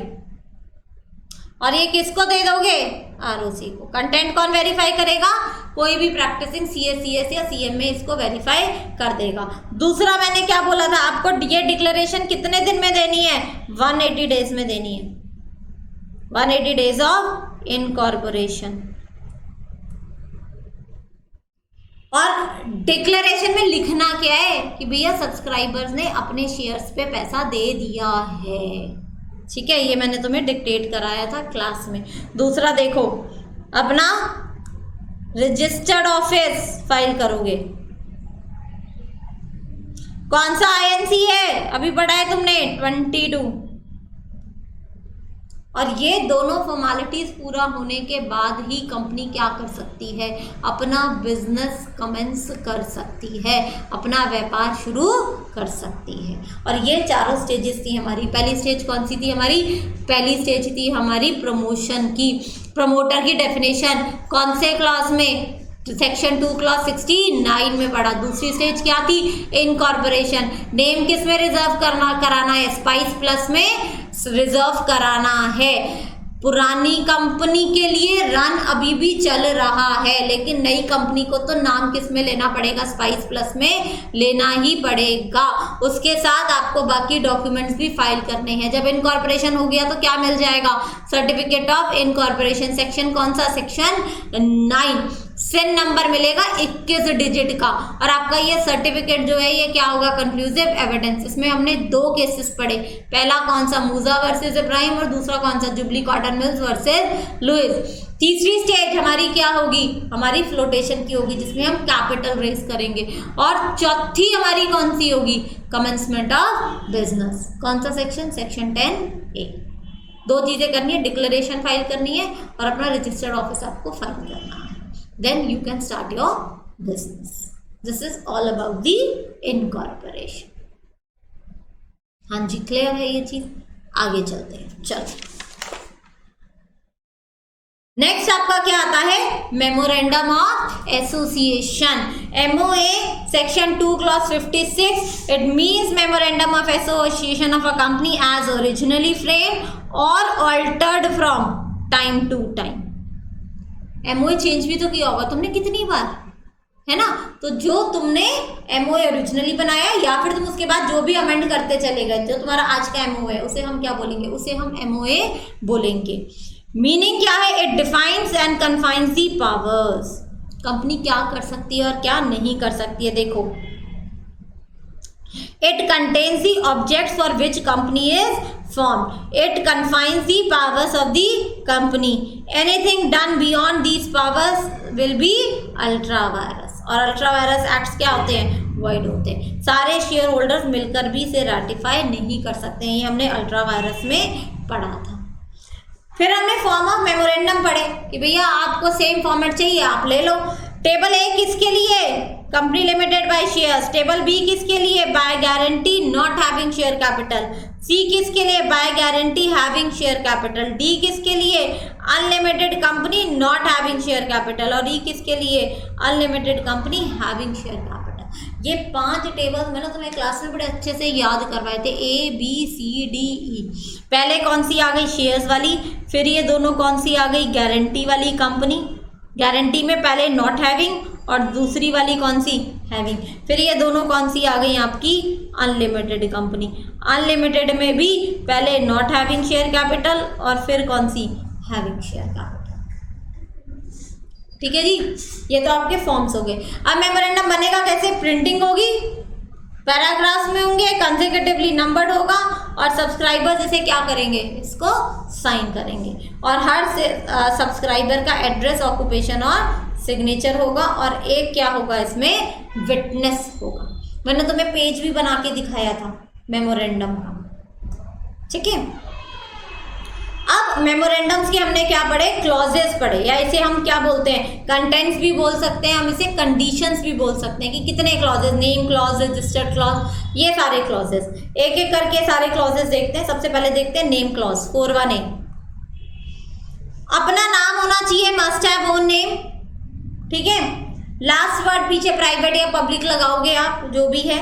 आपकी कंपनी का अनडिजायरेबल नेम नहीं होना चाहिए. What do you mean bye undesirable name, यानी कि आपकी कंपनी का नाम ऑब्जेक्शनेबल नहीं होना चाहिए. मैंने तुम्हें एक एक्ट बताया था, एम्बुलेंस एक्ट, याद है तुम्हें, the prevention of improper use of name. ठीक है ना, एक एक्ट है हमारे हिंदुस्तान में. और उस एक्ट में मैंने तुम्हें बोला था कि भाई ये लिखा हुआ है कि कौन कौन सा नाम जो है वो इस्तेमाल नहीं किया जाता है. The emblems and names bracket में prevention of improper use act 1950. ठीक है ना, उसके तहत आपके नाम जो है कौन सा प्रॉपर है कौन सा नहीं है वो सारा मेंशन है. A name which is identical with the name of existing company may be deemed to be undesirable. आपका नाम किसी एग्जिस्टिंग कंपनी के नाम के साथ मैच नहीं होना चाहिए. Registered office clause. The clause states that the name of the state where the registered of the company will be situated should be written. तुम जिस स्टेट में हो, दिल्ली में हो तो लिखोगे ना रजिस्टर्ड ऑफिस दिल्ली में हो, क्योंकि तुम्हारी फाइलिंग भी फिर सारी किस में होगी, दिल्ली के ROC में होगी, है ना. Every company must have a registered office where the statutory books of the company are kept and where the notices and other communications are sent. The notice of exact situation of the registered office shall be given to ROC. ठीक है. और आपको अपना registered office कितने दिन में लेना होता है, this is 30 days. With in 30 days of its incorporation. जिस दिन तुम्हारी इनकॉर्पोरेशन हुई उसके 30 दिन के अंदर अंदर तुम अपना रजिस्टर्ड ऑफिस क्या कर दो, फुल एंड फाइनल कर दो. ठीक है.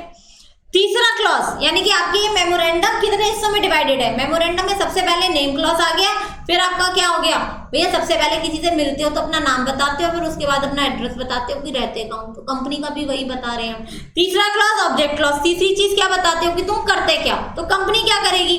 ऑब्जेक्ट क्लॉज में हम main objects and objects incidental thereto, नहीं ये तो हमारा मेन काम है और इससे जुड़े हुए हम ये काम कर सकते हैं. आप जितने मर्जी ऑब्जेक्ट्स लिख सकते हो अपने ऑब्जेक्ट क्लॉज में, कोई प्रॉब्लम नहीं है. बट इस ऑब्जेक्ट क्लॉज के बियॉन्ड कंपनी कुछ भी नहीं कर सकती है. ठीक है. लायबिलिटी क्लॉज, अब लायबिलिटी क्लॉज में अगर शेयर कैपिटल है तो बताओगे कि भाई हमारी कंपनी में लायबिलिटी कैसे लिमिटेड है, शेयर से लिमिटेड है। अगर आपकी गारंटी से लिमिटेड बाय कंपनी है तो गारंटी अमाउंट बताओगे, है ना। और अगर अनलिमिटेड लायबिलिटी कंपनी है तो ये क्लॉज ही मत डालो, लायबिलिटी क्लॉज डालने की जरूरत ही नहीं है। नेक्स्ट क्लॉज कैपिटल क्लॉज, भाई ऑथराइज शेयर कैपिटल तो यही लिखोगे और कितने शेयर्स हैं और उनका क्या नॉमिनल वैल्यू है, division into shares of fixed amount. और कौन कौन सी कंपनी कैपिटल क्लॉज नहीं डालेगी, हम कहते हैं company limited by guarantee having no share capital, जिनके पास शेयर कैपिटल है ही नहीं वो मत लिखो, या फिर अनलिमिटेड कंपनी वो भी मत लिखो,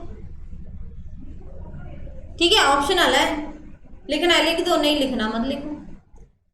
लास्ट क्या आता है, द एसोसिएशन और सब्सक्रिप्शन क्लॉज, मैंने बताया था लास्ट में जो साइनिंग वाला पेज होता है। अब इसमें एंड ऑफ द मेमोरेंडम में सब्सक्राइबर्स जहां साइन करेंगे उसे एसोसिएशन और सब्सक्रिप्शन क्लॉज बोला जाता है, और ये कभी नहीं चेंज होता क्योंकि ये कंपनी के फर्स्ट सब्सक्राइबर्स ही क्या करते हैं, साइन करते हैं, ठीक है। नेक्स्ट एमओए में हमारा क्या आता है, डॉक्ट्रिन ऑफ अल्ट्रावायरस, ये बड़ा इंपॉर्टेंट था, इसमें हमने केस पढ़ा था, Ashbury Railway Carriage and Iron Company limited versus Riche. क्या केस था भाई, एशबरी रेलवे कैरेज कंपनी ने रिची के साथ क्या किया है, कॉन्ट्रैक्ट किया कि हम रेलवे लाइन का तुम्हें क्या करेंगे, फाइनेंस करेंगे, जबकि इस कंपनी के क्लॉज में था कि ये बना सकते हैं रेल के डब्बे किराए पे दे सकते हैं, ले सकते हैं, रेल के डब्बों के लिए मैकेनिकल काम कर सकते हैं, लेकिन इन्होंने क्या किया, फाइनेंस का काम कर लिया। तो बाद में ऑब्जेक्शन रेज होगी, भैया फाइनेंस करना ये तो कंपनी के ऑब्जेक्ट क्लॉज से ही बाहर है, तो कोर्ट ने भी बोला yes, financing of railway company कहीं पर भी किसी भी तरीके से कंपनी के ऑब्जेक्ट क्लॉज में मेमोरेंडम में आता ही नहीं है। तो यानी कि कंपनी ने कैसा काम किया है, अल्ट्रावायरस किया, तो कॉन्ट्रैक्ट क्या हो गया, वॉइड एब इनिशियो, और कौन लायबल हो गया, डायरेक्टर्स लायबल हो गए, ठीक है जी। तो ये केस हमने पढ़ा था। तो अफेक्ट ऑफ अल्ट्रावायरस ट्रांजैक्शन क्या है, ultra vires transactions void ab initio होंगी, void from the very beginning, कोई रेटिफिकेशन एस्टॉपल इसमें कुछ नहीं है, कोई आज ये नहीं कि चलो आज से अल्ट्रावायरस एक्ट हो गया तो सारे मेंबर्स की मीटिंग बुलाई और वैलिडिटी दे दी, नहीं दे सकते। वॉइड एब इनिशियो का मतलब ये मरा हुआ, मरे हुए को हम ठीक नहीं कर सकते, हम जिंदा नहीं कर सकते। कॉन्ट्रैक्ट में भी पढ़ा था ना, वॉइड एब इनिशियो कॉन्ट्रैक्ट कैसे रेटिफाई करोगे, कर ही नहीं सकते।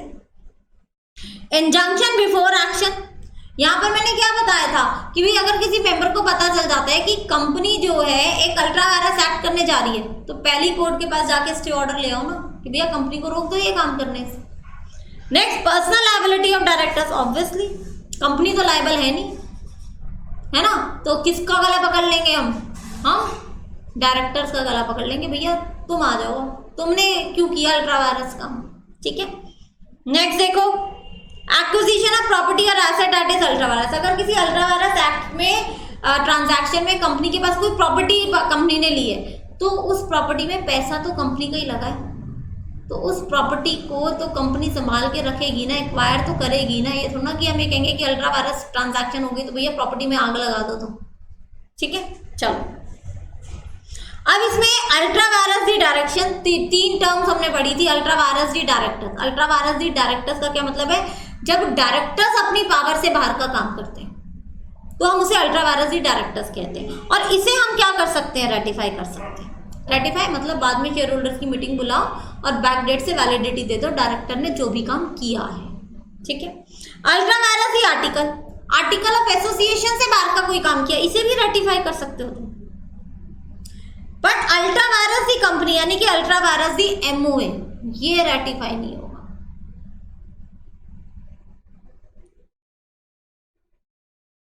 ठीक है।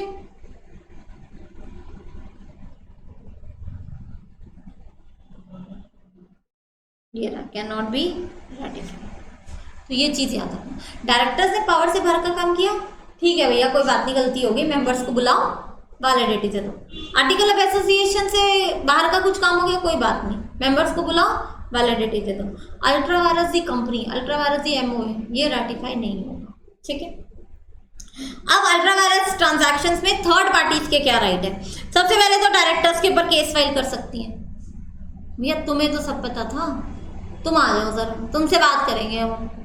दूसरा इंजंक्शन, अगर जैसे मिस्टर ए है, इन्होंने पैसा दिया कंपनी को 10 लाख का, कंपनी की ऑब्जेक्ट क्लॉज में नहीं था कि वो 10 लाख रुपए ले सकती है, तो मिस्टर ए ये तो कह सकते हैं ना कि सर ये जो पैसा है ये कंपनी के ड्रॉअर में अभी भी पड़ा है, कंपनी की तिजोरी में पड़ा है, मुझे दिलाओ। तो if the money is in specie in the same form, the lender can obtain a tracing order from the court and the company shall be liable to repay such money, ठीक है। सब्रोगेशन, वाई ने पैसा दिया company को, company ने इससे जाके खरीद लिया कुछ और, या कंपनी ने पैसा खर्च कर दिया, तो हम ये कहते हैं वाई ने जो भी पैसा दिया है 10 लाख के लिए, वाई कंपनी का क्या बन जाएगा? क्रेडिटर बन जाएगा। Subrogation, if the company pays any debt by using such money, company ने इसका उधार चुका दिया, इस पैसे को लेके एक्स का उधार, कंपनी ने एक्स से उधार लिया हुआ था, कंपनी ने किया क्या? वाई से पैसा लिया और वाई से पैसा लेके किसका उधार चुका दिया? एक्स का उधार चुका दिया। तो वाई कहेगा भैया तुमने तो अपना उधार चुका दिया और मेरे साथ अल्ट्रा वायरस ट्रांजैक्शन की है, तो मैं इस 10 लाख के लिए क्या बन जाऊंगा? तुम्हारा क्रेडिटर। यानी कि अब वाई एक्स की जगह क्या हो जाएगा? सब्स्टिट्यूट हो जाएगा। एक्स हो गया तो एक्स की जगह क्रेडिटर कौन बन गया? वाई। राइट ऑफ सब्रोगेशन, ठीक है। चार्ज ऑन एसेट परचेज, अगर इसी केस में जैसे वाई ने कंपनी को पैसा दिया 20 लाख और कंपनी ने इसकी क्या खरीद ली? एसेट, और ये अल्ट्रा वायरस एक्ट है, तो वाई कहेगा भैया इसका मुझे चार्ज होल्डर बना दो, गिरवी रहेगी मेरे पास जब तक कि तुम मेरा पैसा नहीं वापस कर देते, ठीक है। चार्ज ऑन एसेट परचेज, ये तो किसके राइट्स हैं? थर्ड पार्टीज के राइट्स हैं। आगे चलते हैं। डॉक्ट्रिन ऑफ अल्ट्रा वायरस में भी मैंने तुम्हें केस लॉ कराया था सोमडम बिल्डर्स का, कि लिखा हुआ है कि भाई हम डिविडेंड जो है वो कैसे देंगे? हम कैश में देंगे, और कंपनी ने क्या किया? उसको कैपिटल में से दे दिया, जबकि लिखा क्या हुआ था? हम प्रॉफिट्स में से देंगे। तो ऑब्वियसली कहाँ से देना पड़ेगा? प्रॉफिट्स में से देना पड़ेगा। देखो मैंने तुम्हें एक हायरार्की बताई थी जब मेन क्लास पढ़ाई थी, तो मैंने कहा था सबसे बड़ा कौन? कंपनीज एक्ट, ठीक है। कंपनीज एक्ट के बाद कौन? एमओए, एमओए के बाद कौन? एओए, और इसके बाद कौन? डायरेक्टर्स। ये हायरार्की बताई थी। अगर हम ये कह रहे हैं कि भैया कोई चीज़ कंपनी एक्ट से बाहर नहीं हो सकती है, तो ऑब्वियसली वो एमओए से भी बाहर नहीं हो सकती। यानी कि जो चीज़ कंपनी एक्ट ने प्रोहिबिट की है वो काम क्या आप एमओए में लिख सकते हो? आप नहीं लिख सकते हो। या जो काम एमओए ने प्रोहिबिट किया है क्या आप वो एओए में लिख सकते हो? नहीं लिख सकते। तो कंपनीज एक्ट ही कहता है कि भैया डिविडेंड कैपिटल में से नहीं देना है, तो आप कैसे दोगे? नहीं दे सकते। दिस इज अल्ट्रा वायरस, ठीक है। चलो, ये सारे केसेस मैंने तुम्हें पढ़ाए थे। फिर मैंने एक लेक्सस लग्जरीज का भी एग्जांपल कराया था कि इन्होंने क्या किया, ये एक फर्नीचर की ट्रेडिंग करते थे और इनके एमओए में क्या लिखा था कि ये फर्नीचर की ट्रेडिंग करेंगे, और इन्होंने खोल के ली फैक्ट्री खोल ली फोम बनाने के लिए। या फैक्ट्री के जो जमीन का मालिक था उसने कहा कि भैया लाओ लीज रेंटल्स दो, तो कंपनी ने कहा ये तो अल्ट्रा वायरस है, तो ये set was ultra vires. Company was authorised to do trading in furniture, not the manufacturing of foam. ये इनके क्या था? ऑब्जेक्ट क्लॉज से बाहर था। तो डायरेक्टर्स पर्सनली लायबल हो जाएंगे, कंपनी लायबल नहीं होगी। फिर ग्रीन वैली फ्रूट्स का मैंने तुम्हें एग्जांपल दिया था कि भाई इनका मेमोरेंडम क्या कहता है कि आप एप्पल्स की ट्रेडिंग कर सकते हो। अब इन्होंने क्या किया? किसी और के साथ पार्टनरशिप की और उसके साथ ट्रेडिंग की एप्पल्स की, तो क्या कर सकते हैं? नहीं। इनका मेमोरेंडम कहता है तुम ट्रेडिंग कर सकते हो। इनका मेमोरेंडम इन्हें किसी और के साथ पार्टनरशिप करने की तो इजाजत ही नहीं देता। तो क्या हो गया? अल्ट्रा वायरस, ठीक है। चलो, एमओए के बाद अब तुम्हारा लास्ट यूनिट कौन सा आता है? Articles of association. Definition and meaning of articles of association according to section 25 of the Companies Act. Article means the articles of association of a company as originally registered or as altered from time to time. ठीक है जी।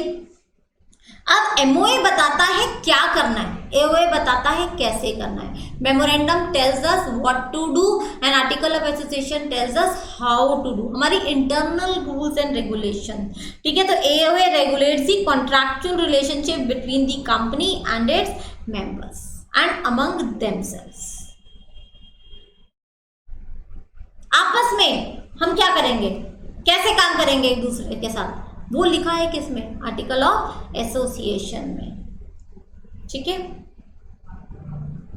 राटिफिकेशन of ultra vires act हो सकता है, नहीं हो सकता, लेकिन article of association से बाहर के काम रेटिफाई हो सकती है, नहीं हो सकते, फटाफट बता दो चैट बॉक्स में। यस, आर्टिकल ऑफ एसोसिएशन के बाहर के काम रेटिफाई हो सकते हैं या नहीं हो सकते हैं। यस, बताओ, I am waiting for your answer.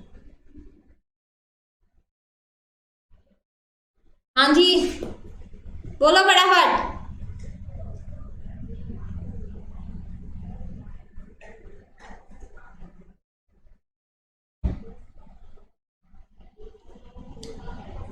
Article of association से बाहर के काम रेटिफाई नहीं हो सकते हैं। ठीक है, इसकी भी मॉडल फॉर्म सी कौन कौन सी, table F, G, H, I and, जे।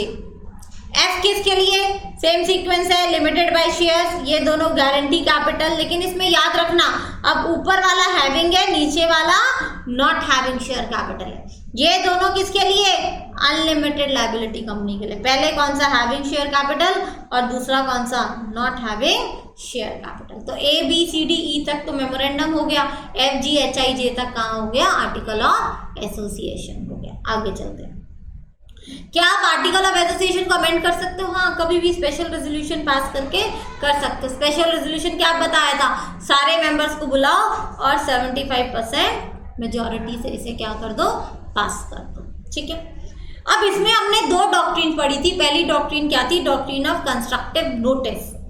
अब डॉक्ट्रिन ऑफ कंस्ट्रक्टिव नोटिस क्या कहता है कि भैया एमओए और एओए पब्लिक डॉक्यूमेंट है, और पब्लिक डॉक्यूमेंट है अगर वो, तो भैया तुम अपना उसको जाओ और पढ़ो। अगर तुम कंपनी के साथ डील करने जा रहे हो, अब तुम एग्जाम देने जाते हो तो पहले अपनी बुक्स पढ़ के जाते हो ना, या ऐसे ही चले जाते हो, देखेंगे जो आएगा कर देंगे कुछ।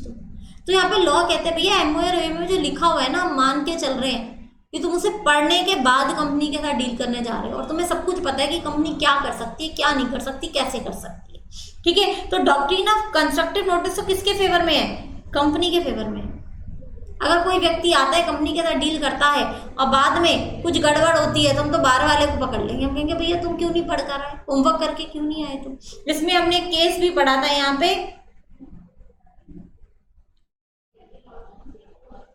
एक मैंने तुम्हें यहाँ पे एग्जाम्पल कराया था, और इसमें एक मैंने तुम्हें केस भी कराया था कि अगर कोई भी व्यक्ति कंपनी के साथ किसी भी तरीके की डील कर रहा है तो ये उसकी जिम्मेदारी बनती है कि वो क्या करे, वो आर्टिकल्स पढ़ के जाए। आर्टिकल कौन से, एओए वाले भी और एमओए वाले भी। देखो केस देखते हैं वो वाला हम,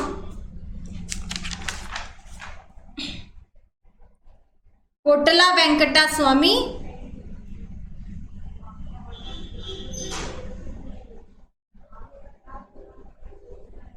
वर्सेस राममूर्ति, ये केस कराया था मैंने तुम्हें। और मैंने इसमें क्या कहा था कि भाई कंपनी के उसमें आर्टिकल्स में लिखा हुआ है कि जब भी कोई कॉन्ट्रैक्ट साइन होगा तो उसे कंपनी का एमडी भी साइन करेगा, उसे कंपनी का सेक्रेटरी भी साइन करेगा, और उसे 2 डायरेक्टर्स भी साइन करेंगे। 4 लोगों के साइन होने चाहिए। लेकिन जब ये कॉन्ट्रैक्ट साइन हुआ तो भैया एमडी साहब ने तो साइन ही नहीं किया, था ही नहीं साइन उस पर, तो क्या हम इस कॉन्ट्रैक्ट को वैलिडिटी दें? नहीं, हम इस कॉन्ट्रैक्ट को वैलिडिटी नहीं देंगे। अगर जिसके साथ ही कॉन्ट्रैक्ट हुआ है वो बंदा बाद में रोता हुआ भी आता है, भैया मुझे क्या पता, तो तुमने क्यों नहीं पढ़ा, साफ साफ लिखा हुआ है कि 4 लोगों के साइन चाहिए, तो 4 साइन दिख रहे हैं तुम्हें, आंखें खोल के देखो। क्लियर? तो कंस्ट्रक्टिव नोटिस बहुत बड़ी जिम्मेदारी डाल रही है आउटसाइडर्स के ऊपर कि भैया तुम कंपनी के साथ डील करने आ रहे हो, तुम कंपनी का एमओए एओए सब पढ़ कर आओ। लेकिन अब कितनी बार ऐसा होगा कि आउटसाइडर पढ़ के भी आ गया, लेकिन अब कंपनी के अंदर क्या चल रहा है, कंपनी के अंदर बैठे लोग वाकई उन प्रोसीजर्स को फॉलो कर रहे हैं नहीं कर रहे उसको पता ही नहीं लग सकता, वो तो मर गया बेचारा 12 के भाव। तो उसको बचाने के लिए कौन सी डॉक्ट्रिन आई? Doctrine of indoor management. ये किसकी एक्सेप्शन है? Exception to doctrine of constructive notice. इसमें हमने कहा ठीक है, अगर आप एमओए और एओए पढ़कर आए हो, अगर आप अपना होमवर्क कर आए हो और फिर आपके साथ कुछ गड़बड़ हो गई तो हम आपको बचा लेंगे। इसमें हमने केस पढ़ा कौन सा? रॉयल ब्रिटिश बैंक वर्सेस तर्कवेंट का। रॉयल ब्रिटिश बैंक वर्सेस तर्कवेंट के केस में मैंने क्या बताया था कि तर्कवेंट कौन था? लिक्विडेटर था, ठीक है ना। तर्कवेंट वॉज, ये मैंने तुम्हें केस डिक्टेट भी कराया था, Turquand was official liquidator of insolvent company, है ना। और कंपनी ने जो है एक बॉन्ड दिया था, company has issued a bond of pound 2000 किसको? रॉयल ब्रिटिश बैंक को।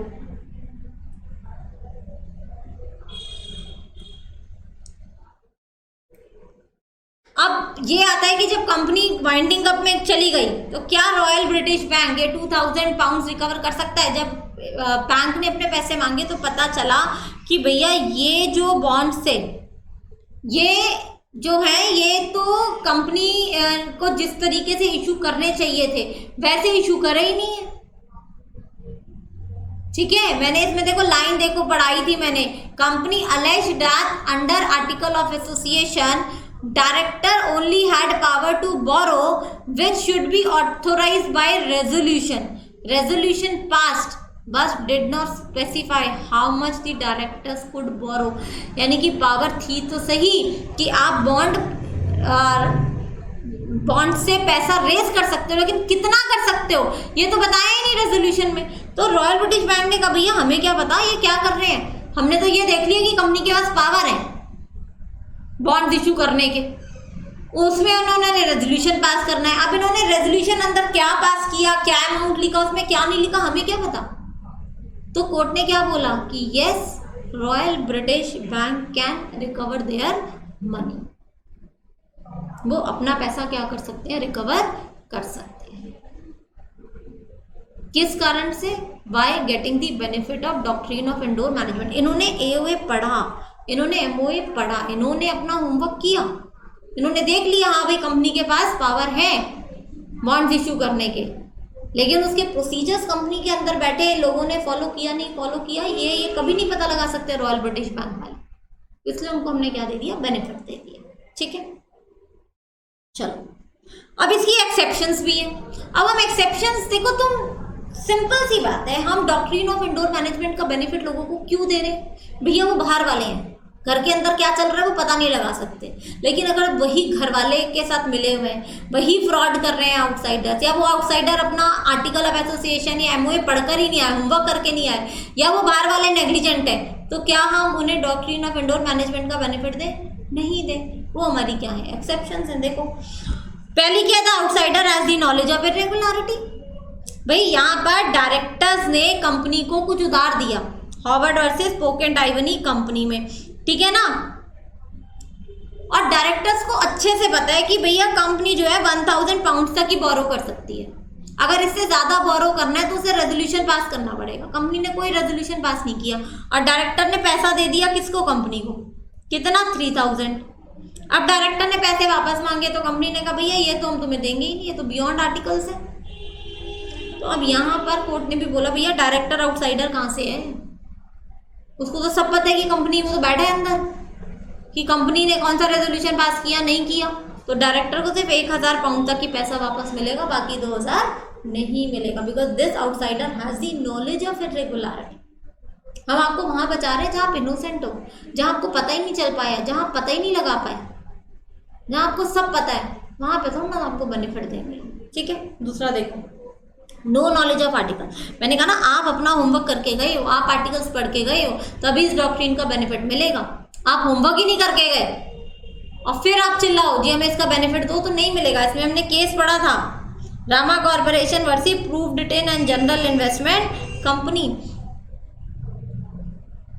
अब इसमें क्या था कि भाई जनरल दो कंपनीज थी, इसमें Mister T was a director of the investment company and took a cheque from Rama Corporation, but the power to accept the cheque was not delegated to him.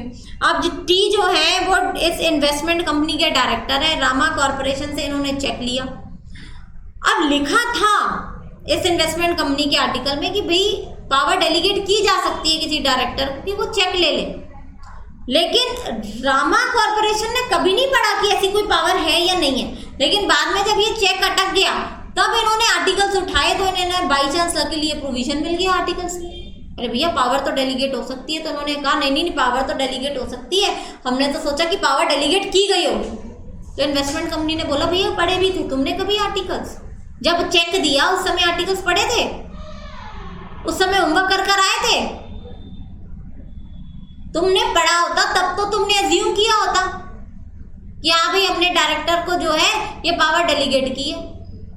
तुम तो नेग्लिजेंट थे, तुमने तो कभी पढ़ा ही नहीं, तुम तो होमवर्क करके ही नहीं आए। जब तुम होमवर्क करके नहीं आए तो तुम्हें बेनिफिट भी नहीं मिलेगा। तो कोर्ट ने कहा यस बेनिफिट नहीं मिलेगा because they never red the articles. ठीक है, चलो third forgery. Forgery is always nullity बच्चे। फॉर्जरी में तो हम कहते हैं हम जहाँ पे भी फ्रॉड है, मतलब हम एक इलीगल चीज को कैसे वैलिडिटी दे दें। तो इसमें हमने केस पढ़ा था Ruben versus great Fingall consolidated company. इसमें कंपनी के शेयर सर्टिफिकेट में जाली दस्तखत होते हैं डायरेक्टर्स के, तो इस शेयर सर्टिफिकेट को वैलिडिटी देने के लिए कंपनी मना कर देती है। तो आउटसाइडर ने कहा भैया मुझे क्या पता जाली दस्तखत है। नो डाउट वो आउटसाइडर इनोसेंट है, लेकिन फिर भी हम फॉर्जरी को वैलिडिटी नहीं दे सकते। ठीक है, नेक्स्ट हमने पढ़ा नेग्लिजेंस। इसमें हमने केस पढ़ा था आनंद बिहारी लाल वर्सेस जिनशुआन कंपनी। यहाँ पर इन भाई साहब ने कंपनी की इमूवेबल प्रॉपर्टी की डीलिंग कंपनी के अकाउंटेंट के साथ कर ली, क्योंकि कंपनी के आर्टिकल्स में लिखा था कि भाई हम अपनी इमूवेबल प्रॉपर्टी बेचने के लिए किसी को पावर डेलीगेट कर सकते हैं। पर बुद्धि की बात है, कंपनी ऐसी पावर डेलीगेट करेगी तो किसी हाई ऑफिशियल को करेगी या कंपनी के एक क्लर्क को कर देगी, अकाउंटेंट को कर देगी? इन्होंने इतना दिमाग ही नहीं लगाया। तो हम कहते हैं इतना बेवकूफ़ अगर आप हो ना तो हम भी नहीं बचा सकते आपको। तो अगर आप नेग्लिजेंट हो तो भी आपको इस डॉक्ट्रिन का बेनिफिट नहीं मिलेगा। फिर suspicion of irregularity. Suspicion of irregularity में हमने क्या पढ़ा कि भाई जहां कहीं पर भी आपको ये थोड़ा सा भी डाउट है कि भाई एक बार चेक तो कर लें, भगवान ने दिमाग और बुद्धि तो दी है ना, अब फिर भी आपने चेक नहीं किया तो भी इस डॉक्ट्रिन का बेनिफिट नहीं मिलेगा। इसमें हमने केस पढ़ा था Underwood versus Bank of Liverpool. Bank ने क्या किया, कंपनी का पैसा एक डायरेक्टर के खाते में डाल दिया, ये सोचिए कि कंपनी ने इसको ये पावर दी हुई है, जबकि ऐसी कोई पावर उसको दी नहीं थी उस डायरेक्टर को। तो क्या बैंक के मन में एक बार ये नहीं आया कि कंफर्म कर लें? तो सस्पिशन कोई भी, मतलब सस्पिशन मीन्स व्हाट, शक। तो ऐसी बातें जब होती है तो किसी के भी दिमाग में शक आएगा, और अगर आया तो आपने क्यों नहीं चेक किया? आपने चेक नहीं किया तो आपको इस डॉक्ट्रिन का बेनिफिट भी नहीं मिलेगा। हाँ जी, यहाँ तक बात समझ में आती है। और यहाँ पर आपका कंपनी एक्ट की डिवीजन भी क्या हो जाती है, खत्म हो जाती है। हाँ जी, किसी को कुछ डाउट पूछना है? Yes, anybody wants to ask anything here? Clear है सबको? तो चलो फिर मैं क्लास यहाँ पे एंड कर रही हूँ।